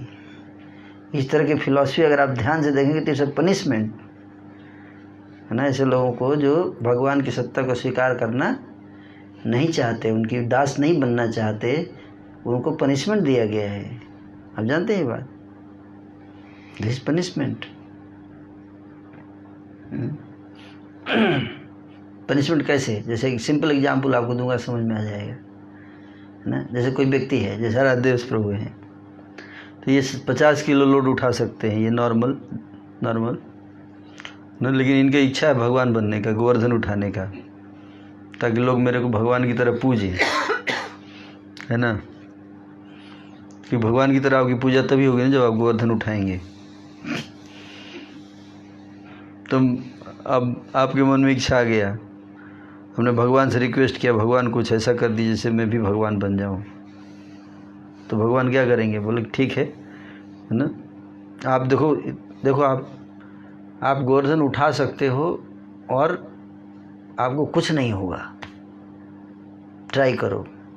अच्छा प्रभु, पर मैं तो 50 केजी उठाता हूँ। नहीं, आप 100 केजी डाल के देखो, कुछ नहीं होगा, बस मन में मजबूत रहिए। आप अपने ब्रह्म स्वरूप पे ध्यान लगाइए और 100 केजी डालिए, तो 100 केजी डाल लेगा, दर्द तो होगा, लेकिन ब्रह्म स्वरूप पे ध्यान लगाएगा, लेकिन ईगो के कारण ही will tolerate, are you getting the point? जैसे रावण सिर काट देता था तो कष्ट नहीं होता था उसको, तो इसे पनिशमेंट एक तरह से देखा जाए तो, है कि नहीं? जैसे मान लीजिए आपको बोले, है ना, बोल दिया जाए आराध्य प्रभु you are Ashoka the great, आप बहुत महान हैं, आप मुझे लगता है आप ना ये सोफ़ा तो उठा ही सकते हैं, आप इतना आप तो आराम से उठा सकते हैं ऐसे। देखिए हमारे आराध्य कितने महान हैं, सोफ़ा ऐसे ही उठा लेते हैं, ऐसे ही ऐसे सोफ़ा उठा लेते हैं ऐसे ही, है कि नहीं? आराध्य प्रभु बहुत महान है। बोलिए सब लोग जय, आराध्य प्रभु की जय, आराध्य प्रभु की जय। अब उठाइए, ऐसे ही उठा देंगे, देखिए नहीं उठा के रख दीजिए ना उनके ऊपर, देखिए कुछ नहीं होगा इनको, डलिए रखिए उनके ऊपर।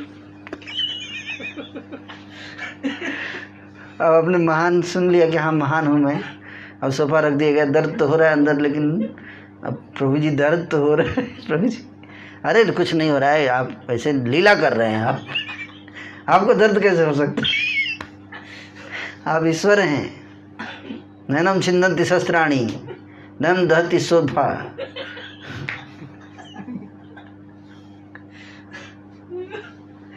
प्रभु जी लेकिन दर्द हो रहा है।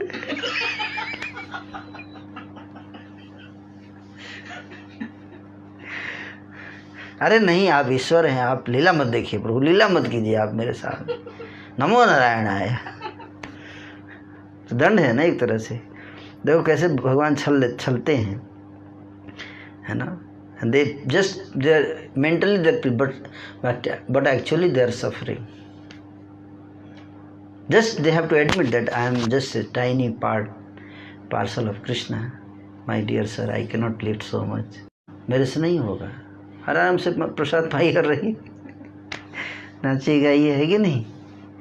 झूठ मूठ का भगवान बन के हैं, और मोटिवेशनल सेमिनार सुन के, और कब तक आप मोटिवेटेड रहेंगे मोटिवेशनल सेमिनार सुन के।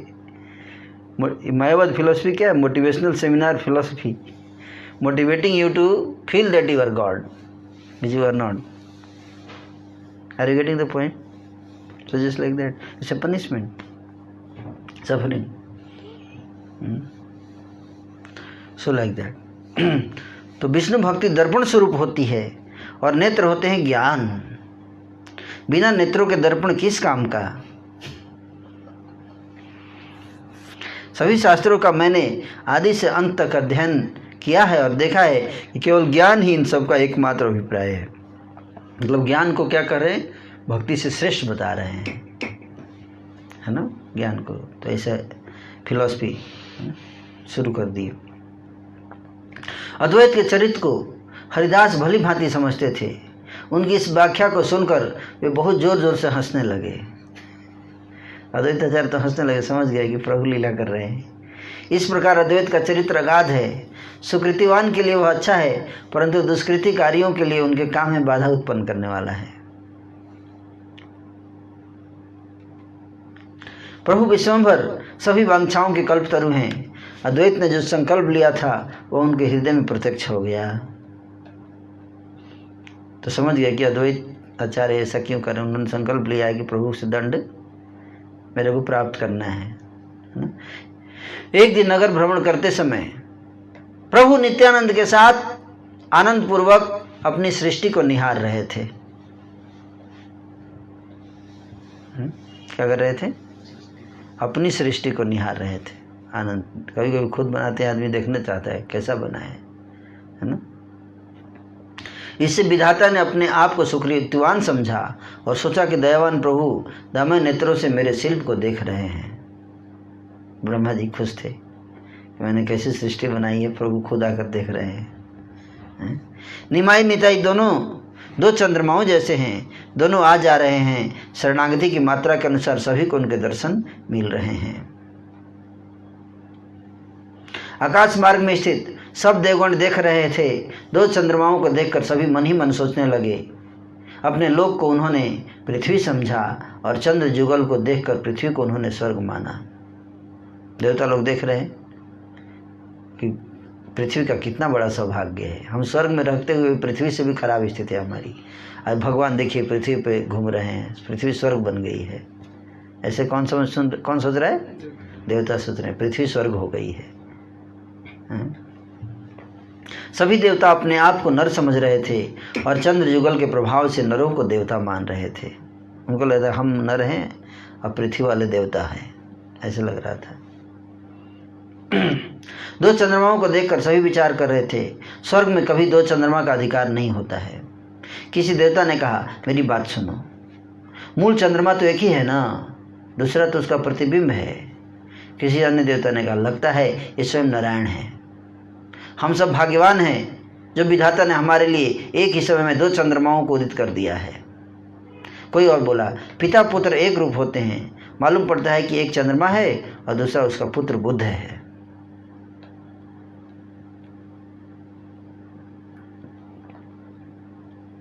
वेद भी जिस प्रभु के रूप के बारे में निश्चित निर्णय नहीं ले सकते, उस रूप को देखकर देवगण इसमें जो मोहित हो गए, यह कोई आश्चर्य की बात नहीं है।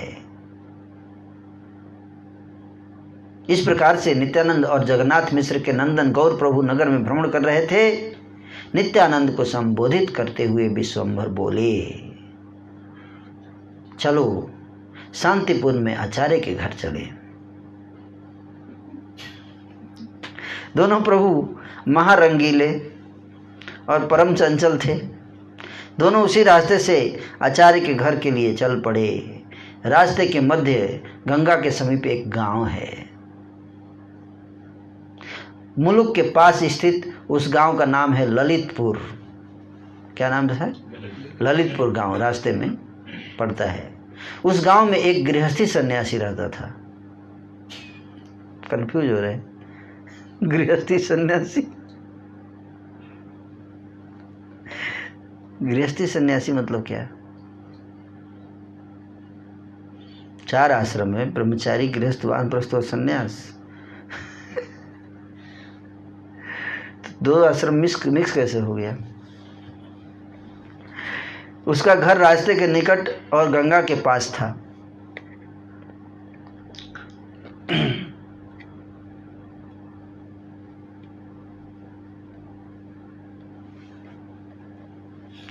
प्रभु ने नित्यानंद से पूछा, कहो यह किसका आश्रम है, ये किसका घर है?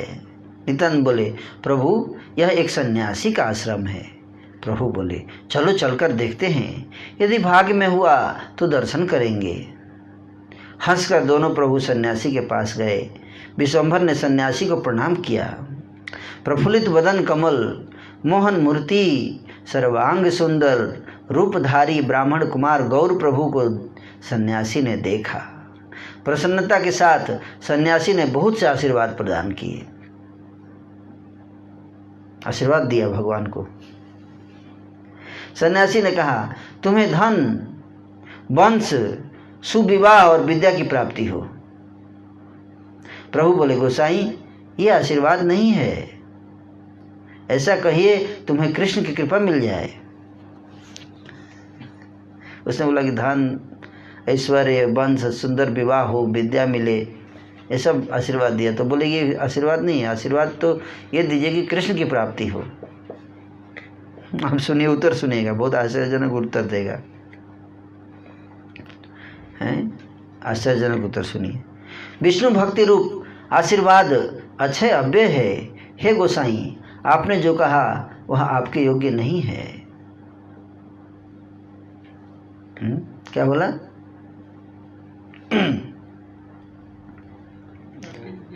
हाँ, आपके योग्य नहीं है ना?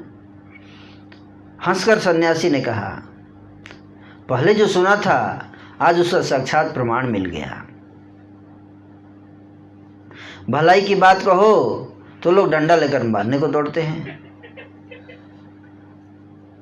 मतलब बोला था पहले सुन रखा है कि किसी को भलाई की बात कहो तो लोग डंडा लेकर मारने के लिए दौड़ते हैं। वही हो गया। मैं इसको इतना बढ़िया बढ़िया चीज़ दे रहा हूँ आशीर्वाद में, आइए मांग रहा है कृष्ण भक्ति, डंडे से मार रहा है कृष्ण भक्ति मांगकर।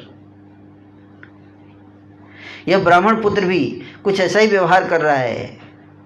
बड़ी प्रसन्नता के साथ मैंने धन का आशीर्वाद दिया था। कहाँ गया वह उपकार? ऊपर से मुझे ही दोषी ठहरा रहा है। सन्यासी ने आगे कहा, सुनो ब्राह्मण कुमार, तुम मेरे आशीर्वाद की निंदा क्यों कर रहे हो? पृथ्वी पर जन्म लेकर जिसने भोग विलास न किया हो, पृथ्वी पर जन्म लेकर जिसने भोग विलास ना किया हो, उत्तम कामिनी जिसके साथ ना हो, जिसके पास धन संपत्ति ना हो, उसे जीवित रहने का क्या प्रयोजन है? आजकल की जनरेशन की बात कर रहे हैं। लाइफ में मौज मस्ती कर। हाँ, हर समय ऐसे लोग रहते हैं। अभी सन्यासी ओसो टाइप का ही होगा मुझे लगता है।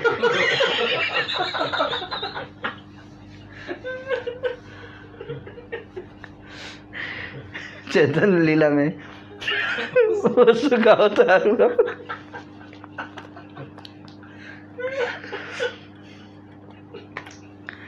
मैंने तुम्हें ये सब वरदान दिए और तुम लज्जित हो गए।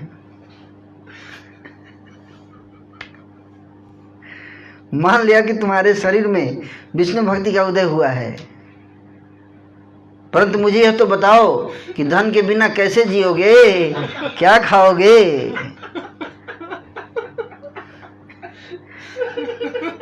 सन्यासी की बात सुनकर प्रभु हंसने लगे, जैसे आप लोग हंस रहे हैं। अपने श्री हस्त को उठाकर उन्होंने अपने माथे में लगा लिया।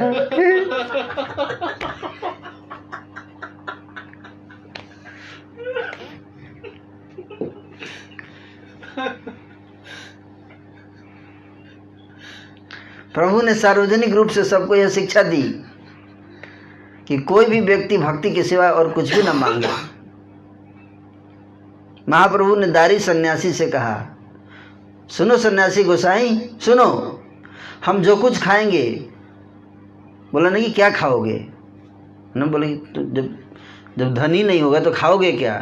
तो उत्तर दे रहे चैतन्य बाबू करें, हम जो कुछ खाएंगे वह तो कर्म के अनुसार अपने आप ही मिलेगा ना। धन वंश के लिए लोग संसार बसाना चाहते हैं, तो फिर बताओ उनका धन वंश नष्ट क्यों हो जाता है? धन और ऐश्वर्य के लिए, वंश के लिए संसार तो नष्ट कैसे हो जाता है? कोई नहीं चाहता कि उसको ज्वर आ जाए, फिर भी ज्वर आकर उसे तंग क्यों करता है? कोई नहीं चाहता कि कोरोना आ जाए, फिर भी कोरोना आकर उसे तंग क्यों करता है? सुनो गोसाई सुनो, इसका कारण है कर्म। कोई महापुरुष ही इस रहस्य को जानता है। वेद भी स्वर्ग की ओर इशारा करते हैं, लोग भी इसके पीछे पड़े हुए हैं, परंतु यह तो केवल मूर्खों के प्रति वेदों की करुणा है। यह तो केवल मूर्खों के प्रति वेदों की करुणा है। विशेष सुख में लोगों को बड़ा ही सुख मिलता है। वेद लोगों को दिलों को देखते हैं और उसी के अनुसार कहते हैं। इसमें वेदों का क्या दोष है? रोगिया चाहे वही वेदा फरमाए, तो वेद जब वैध हो गया, रोगी हो गए भोग इच्छा करने वाले जीव, तो वेद दे देता है, ले लो। गंगा स्नान करने और हरिनाम लेने से धन पुत्र आदि की प्राप्ति होती है। यह सुनकर लोग वेदों के कारण उधर चल पड़ते हैं। गंगा स्नान नहीं तो कोई थोड़े करने जाता कुंभ में।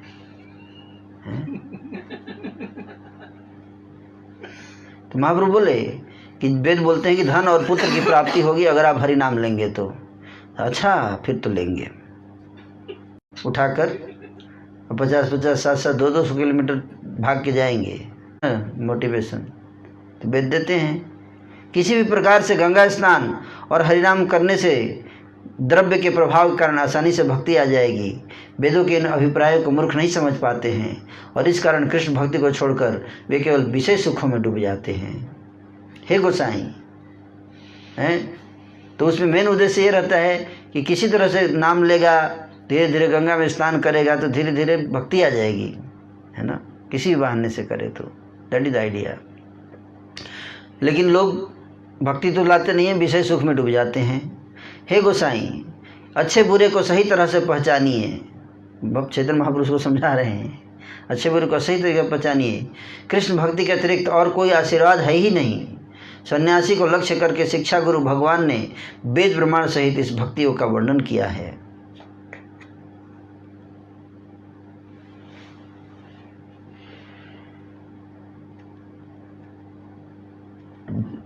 चैतन्य चंद्र जो कुछ भी कहते हैं सब सत्य है, किंतु पर निंदक पापी जीव उसे स्वीकार नहीं करते हैं। प्रभु का वचन सुनकर सन्यासी हंसने लगा। सन्यासी सोचने लगा हो सकता है मंत्र के कारण यह ब्राह्मण पागल हो गया हो, ज़्यादा मंत्र जप लिया लगता है, कई बार ऐसा होता है। यह भी हो सकता है कि साथ आया हुआ सन्यासी इस ब्राह्मण कुमार को बहला फुसला कर ले जा रहा हो। नहीं तो प्रभु सोचा कि यही बहला फुसला कर इसको ले जा रहा है कहीं। सन्यासी ने कहा ऐसा समय आ गया है कि बच्चे के सामने मैं अनजान बन गया हूँ।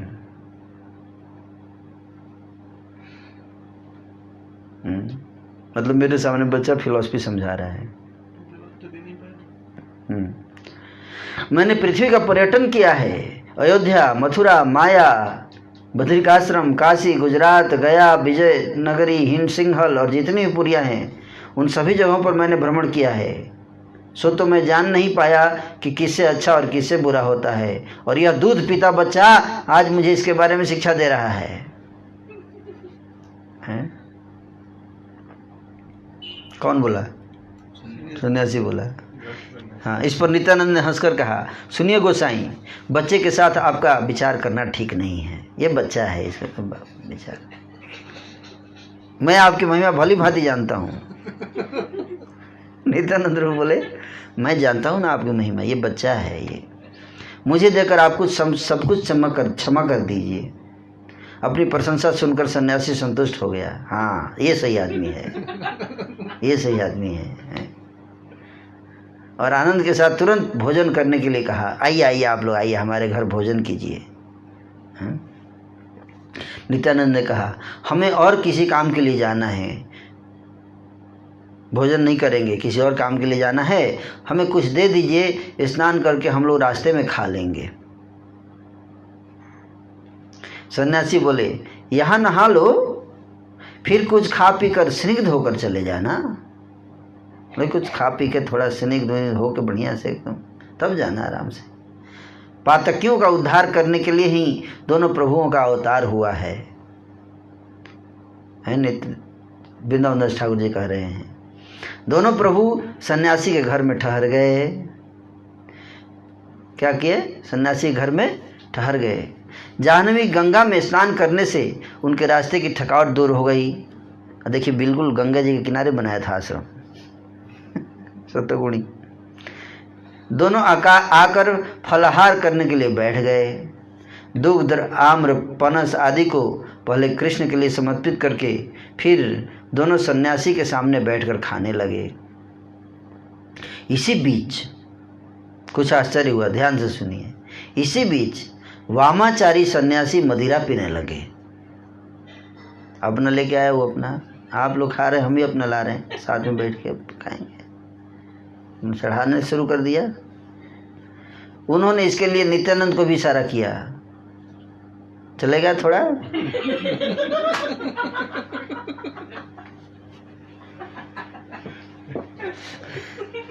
सुनिए श्रीपाद, आपके लिए भी कुछ आनंद लाऊं?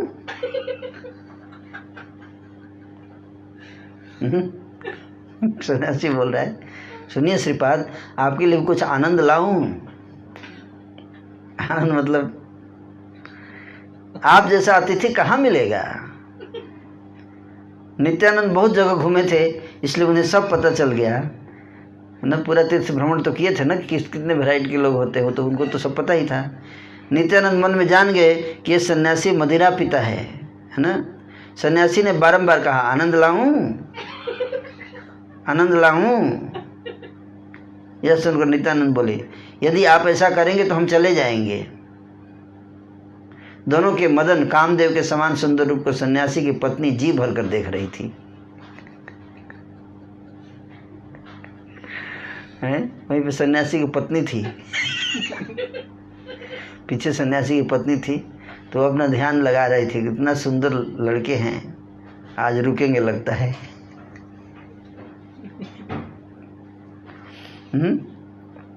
सन्यासी को उनकी पत्नी ने यह कहते हुए मना कर दिया कि भोजन के समय आप विरोधाचरण क्यों कर रहे हैं, है ना। पत्नी ने सन्यासी को बोला कि आप ऐसा आचरण क्यों कर रहे हैं भोजन के समय, आप बार बार उनको परेशान क्यों कर रहे हैं, चले जाएंगे ये लोग हैं। वो उसको चिंता है कि कहीं चले न जाए, है ना। उस सोच रही है कि आज रुकेंगे यहाँ, है ना, आज रुकेंगे यहाँ, है ना। तो वो डांट रही है कि आप ऐसा काम क्यों कर रहे हैं। तो नित्यानंद बोले ना कि हम चले जाएंगे, तो उसको चिंता हो गई पत्नी को, है ना।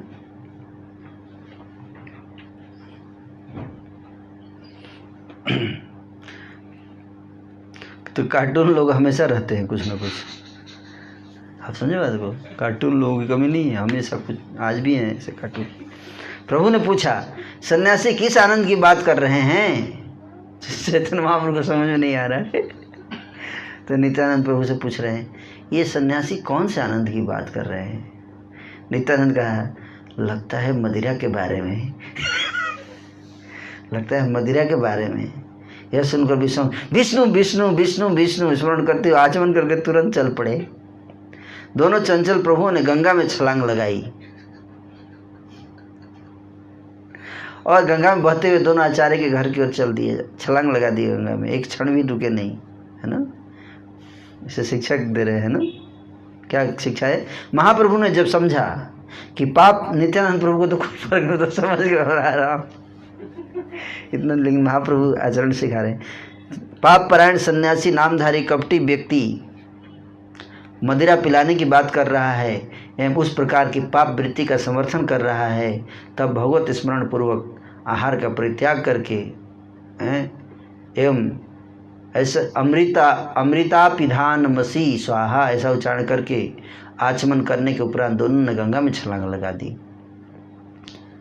स्त्रैण एवं मद्यपायी शराबी पर भी प्रभु अनुग्रह करते हैं, किंतु वैष्णव निंदक की यदि वेदांती भी है तभी प्रभु उसका संहार कर देते हैं।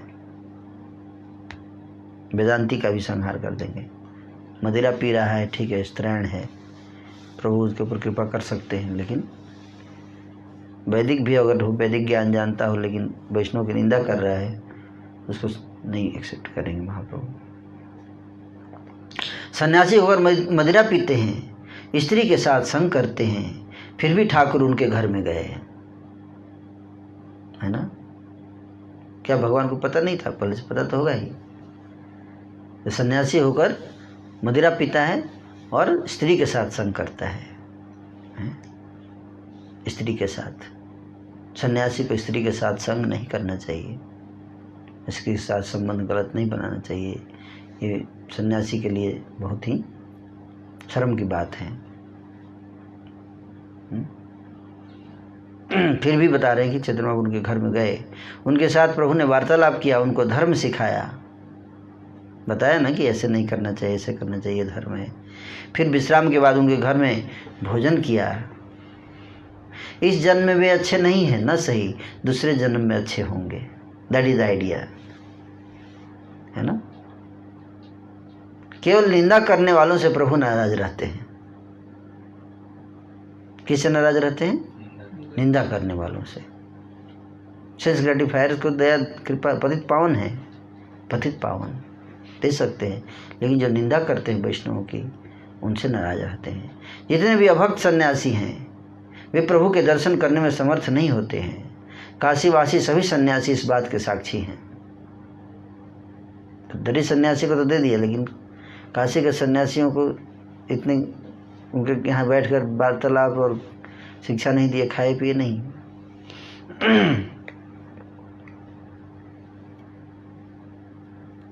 शेष खंड में जब प्रभु काशी गए तब काशी में रहने वाले सभी सन्यासियों ने इस बारे में सुना। सुनकर सब सन्यासी आनंदित हुए और सोचने लगे कि हम भी चैतन्य को देख पाएंगे। सुना है कि वे बहुत बड़े महापुरुष हैं। सभी सन्यासी वेदांती और ज्ञानी थे, सभी तपस्वी थे, जन्म से ही वे काशी में रह रहे थे, वे सभी यशस्वी भी थे। बस एक ही दोष के कारण सारे गुणों पर पानी फिर गया। एक दोष था उनके अंदर, क्या? वे वेदांत पढ़ाते तो थे परंतु विष्णु भक्ति की चर्चा नहीं करते थे। और आज भी बहुत सारे ऐसे संप्रदाय हैं, है ना, वेदांत पढ़ाते हैं, वेद शास्त्र पढ़ते हैं, लेकिन विष्णु भक्ति की चर्चा नहीं करते हैं। अंतर्यामी गौर यह सब जानते थे, इसलिए काशी में रहते हुए भी उन्हें दर्शन नहीं दिए। उन्होंने वाराणसी में जाकर वहाँ रामचंद्रपुरी के मठ में रहते हुए 2 महीने छिपकर बिता दिए। विश्वरूप छौर नामक तिथि आने से 2 दिन पूर्व ही वे छिपकर वहां से चल दिए ताकि कोई देख न सके। सभी सन्यासियों ने बाद में सुना कि चैतन्य चले गए, इस कारण उनके दर्शन नहीं मिल पाए।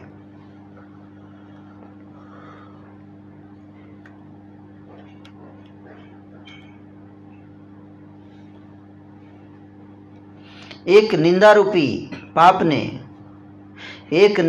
पाप ने उनकी सब बुद्धि का हरण कर लिया। बाद में भी किसी के मन में पश्चाताप नहीं हुआ। बाद में कम से कम अरे हमारी गलती थी कुछ, इसके कारण महाप्रभु ने हमें दर्शन नहीं दिया। भगवान आए, देखो दर्शन ही नहीं दिए। बहुत कम लोग जानते हैं चैतन्य महाप्रभु। क्यों? क्योंकि कहीं ना कहीं सबने भक्ति की निंदा की और भक्तों की निंदा की, इसी कारण ज़्यादा लोग नहीं जानते महाप्रभु को। उनको क्या मतलब है? काफ़ी लोग जान गए, लेकिन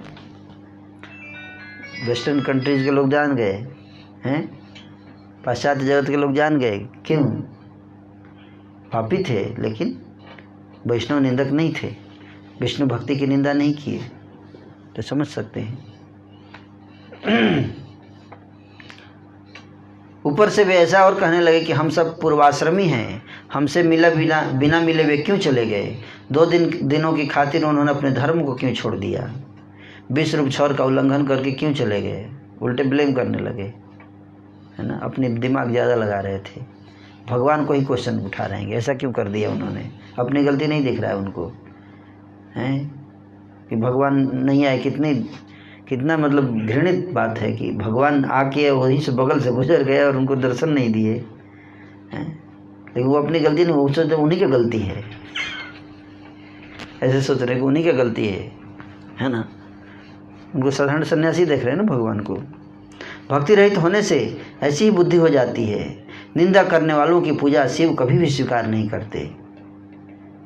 काशी में जो दूसरों की निंदा करते हैं उन्हें शिव दंड प्रदान करते हैं, और शिव के निकट अपराध करने के कारण वे विष्णु की वंदना करने में असफल ही रह जाते हैं। इसलिए दंड मिल रहा है। दंड मिल रहा है। चैतन्य के दंड के बारे में जिनके मन में कोई डर नहीं है, उन्हें जन्म जन्म में यमराज दंड प्रदान करते हैं। गौर सुंदर वैष्णव निंदक दुराचारी को छोड़कर बाकी सबका उद्धार करने वाले हैं, सबका उद्धार कर देते हैं। केवल इस एक व्यक्ति का उद्धार नहीं करते जो वैष्णव निंदक है। शराबी के घर में भी प्रभु ने स्नान एवं भोजन किया, परंतु निंदक वेदांती उनके दर्शन करने में असफल रहे। इसलिए ये समाज, वो समाज, ये सब क्या है? ये सब वैष्णव निंदक हैं, भक्ति की निंदा करने वाले हैं। आप नहीं देखे वो कई साधु, एक साधु था जो भेजा था मैंने वीडियो, वो निंदा कर रहा था। अज, ब्रह्मा, भव, अनंत और सबकी माता कमला, इन सब के श्रीमुखों से निरंतर जिनकी कथा वार्ता होती रहती है, उन गौरचंद्र के यश में जिनकी रति नहीं है, उनका वेदांत पाठ में आग्रह और संन्यास सब कुछ व्यर्थ है। इस प्रकार से दोनों प्रभु अपने आनंद के साथ गंगा की लहरों में सुख से बहे जा रहे हैं। महाप्रभु विश्वम्भर बारंबार हुंकार करने लगे और कहने लगे कि मैं वही हूँ, मैं वही हूँ। नींद से उठाकर मुझे नाड़ा यहाँ ले आया और अब यहाँ भक्ति को छिपाकर वह ज्ञान की व्याख्या कर रहा है। देख लेना, इसी कारण आज मैं उसे प्रत्यक्ष रूप से दंड प्रदान करूंगा। मेरे को बैकुंठ से मैं सो रहा था, मेरे को जगा के लेके आया, अब खुद जो है भक्ति छोड़ के अज्ञान का प्रचार कर रहा है। आज मैं दंड दूंगा उसको। मैं देखना चाहता हूँ कि आज वह कैसे वह ज्ञान योग को बचाए रखता है। गंगा की लहरों में बहते हुए महाप्रभु तर्जन गर्जन कर रहे थे और नित्यानंद मौन होकर मन ही मन मुस्कुरा रहे थे। क्षीर सागर में रहने वाले अनंत और मुकुंद की भांति दोनों प्रभु गंगा जल के ऊपर बहे जा रहे थे। भक्ति योग के प्रभाव से महाबली अद्वैत ने हृदय में अनुभव किया कि मुझे अब फल मिलने वाला है। अद्वैत ने जब यह जाना कि क्रोधित होकर ठाकुर आ रहे हैं, तब वे और अधिक मत्त होकर ज्ञान योग की व्याख्या और जोर जोर से करने लगे। चैतन्य भक्ति की लीला कौन समझ सकता है? चैतन्य भक्त की लीला कौन समझ सकता है? उधर दोनों प्रभु गंगा पथ से वहां पहुंच गए। क्रुद्ध विश्वंभर ने नित्यानंद के साथ जाकर देखा कि अद्वैताचार्य ज्ञान चर्चा आनंद के साथ झूम झूम कर रहे थे और जोर जोर से कर रहे थे। झूम झूम के ज्ञान योग के ऊपर चर्चा कर रहे थे। प्रभु को देखकर हरिदास ने दंडवत प्रणाम किया। वो भी थे वहीं पर, हरिदास ठाकुर। अद्वैत के पुत्र अच्युत ने भी प्रणाम किया। अद्वैत की पत्नी ने मन ही मन उन्हें नमस्कार किया और प्रभु की मूर्ति को देखकर वे हृदय में चिंतित हो गईं। कोटि सूर्य की भांति विश्वंभर का तेज प्रकाशित हो रहा था। यह देखकर सभी के चित्त में डर छा गया। प्रभु क्रोधित होकर बोले, अरे अरे नाड़ा, कहो तो सही, ज्ञान और भक्ति में कौन श्रेष्ठ है? पूछे कि ज्ञान और भक्ति में कौन श्रेष्ठ है, नाड़ा बता। उत्तर में अद्वैत ने कहा, ज्ञान हर समय श्रेष्ठ है। जिनको ज्ञान नहीं है उन्हें भक्ति से क्या प्रयोजन? ज्ञान श्रेष्ठ है। अद्वैत के वचन सुनकर क्रोध के कारण सचिनंदन बाहरी सुधबूत भूल गए। अद्वैत अपने चबूतरे पर बैठे हुए थे। प्रभु ने उन्हें वहां से उठाया और आंगन में ले आए। फिर आंगन में नीचे गिराकर अपने हाथों से उन्हें मारने लगे। आंगन में पटक दिया और हाथों से मारने लगे। फिलॉसफी नहीं, फिलॉसफी से नहीं काट रहे हैं क्या? मतलब फिलॉसफी को फिलॉसफी से काटना चाहिए ना, इस्लाम वाला स्ट्रेटजी। जगन माता स्वरूपिणी अद्वैत की पतिव्रता गृहिणी सब तत्व जानते हुए भी व्याकुल हो गई, है ना। माता जी व्याकुल हो गई कि मेरे हस्बैंड को आज बहुत मार पड़ी, और कहने लगी, यह वृद्ध ब्राह्मण है, यह वृद्ध ब्राह्मण है, इनके प्राणों की रक्षा कीजिए। किसके सिखाए में आकर आप इनका इतना अपमान कर रहे हैं? इतने बूढ़े ब्राह्मण के साथ और क्या क्या करेंगे? यदि कुछ हो गया तो छुटकारा मिलना मुश्किल हो जाएगा, मतलब बच नहीं पाएंगे, ज़्यादा चोट लग गया तो। बूढ़े पतिव्रता पत्नी की बात सुनकर नित्यानंद हंसने लगे और प्रभु हरिदास डर के मारे कृष्ण का स्मरण करने लगे। क्रोध में प्रभु ने पतिव्रता की बात को नहीं सुना। दम प्रकाश पूर्वक प्रभु अद्वैत के प्रति तर्जन गर्जन करते रहे। प्रभु ने कहा, अरे नाड़ा, मैं तो क्षीर सागर में सो रहा था, तेरे कार्य ने ही मेरी निद्रा भंग कर दी। तूने भक्ति को प्रकाशित करने के लिए मुझे यहाँ बुला लिया, अब भक्ति को छिपाकर ज्ञान की व्याख्या कर रहा है। यदि तेरे मन में भक्ति को छिपाए रखने की इच्छा थी तो किस प्रयोजन के लिए तूने मुझे बुलाया? तेरे संकल्प को मैं कभी व्यर्थ नहीं होने देता, पर तू मुझे सदैव विडंबना में डाले रहता है। इसके बाद अद्वैत को छोड़कर प्रभु द्वार में आकर बैठ गए और हुंकार करते हुए निज तत्व को प्रकाशित करने लगे। प्रभु ने कहा, अरे अरे, जिसने कंस को मारा था मैं वही हूँ। अरे ओ नाड़ा, तू सब जानता है, देख ले। अज, भव, शेष, रमा ये सब मेरी सेवा करते हैं। मेरे सुदर्शन चक्र ने श्रृंगाल वासुदेव पौंड्रक को मार गिराया था। मेरे सुदर्शन चक्र ने सारे वाराणसी नगर को जला डाला था। मेरे बाणों ने महाबली रावण का संहार किया था। मेरे चक्र ने वाणासुर की भुजाओं को काटा था। मेरे चक्र ने नरकासुर का वध किया था। बाएं हाथ पर मैंने ही गोवर्धन पर्वत को धारण किया था। स्वर्ग से पारिजात भी मैं ही लाया था। मैंने ही बलि को छला था, फिर उस पर कृपा भी मैंने ही की थी। मैंने हिरण्यकशिपु को मारकर प्रहलाद को बचाया था। इस प्रकार से प्रभु अपना ऐश्वर्य प्रकाशित करते रहे और उसे सुनकर अद्वैत प्रेम सागर में बहते रहे।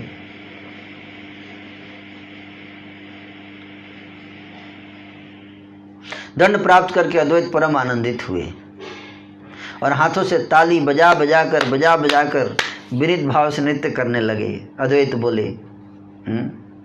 बोले, क्या बोले जानते हैं? कल बताया जाएगा। बहुत इंपॉर्टेंट पॉइंट है, सुनने के लिए आइएगा कल। क्या अद्वैत आचार्य का रियलाइजेशन है वो सुनने के लिए कल आना पड़ेगा। Thank you. हरे कृष्ण।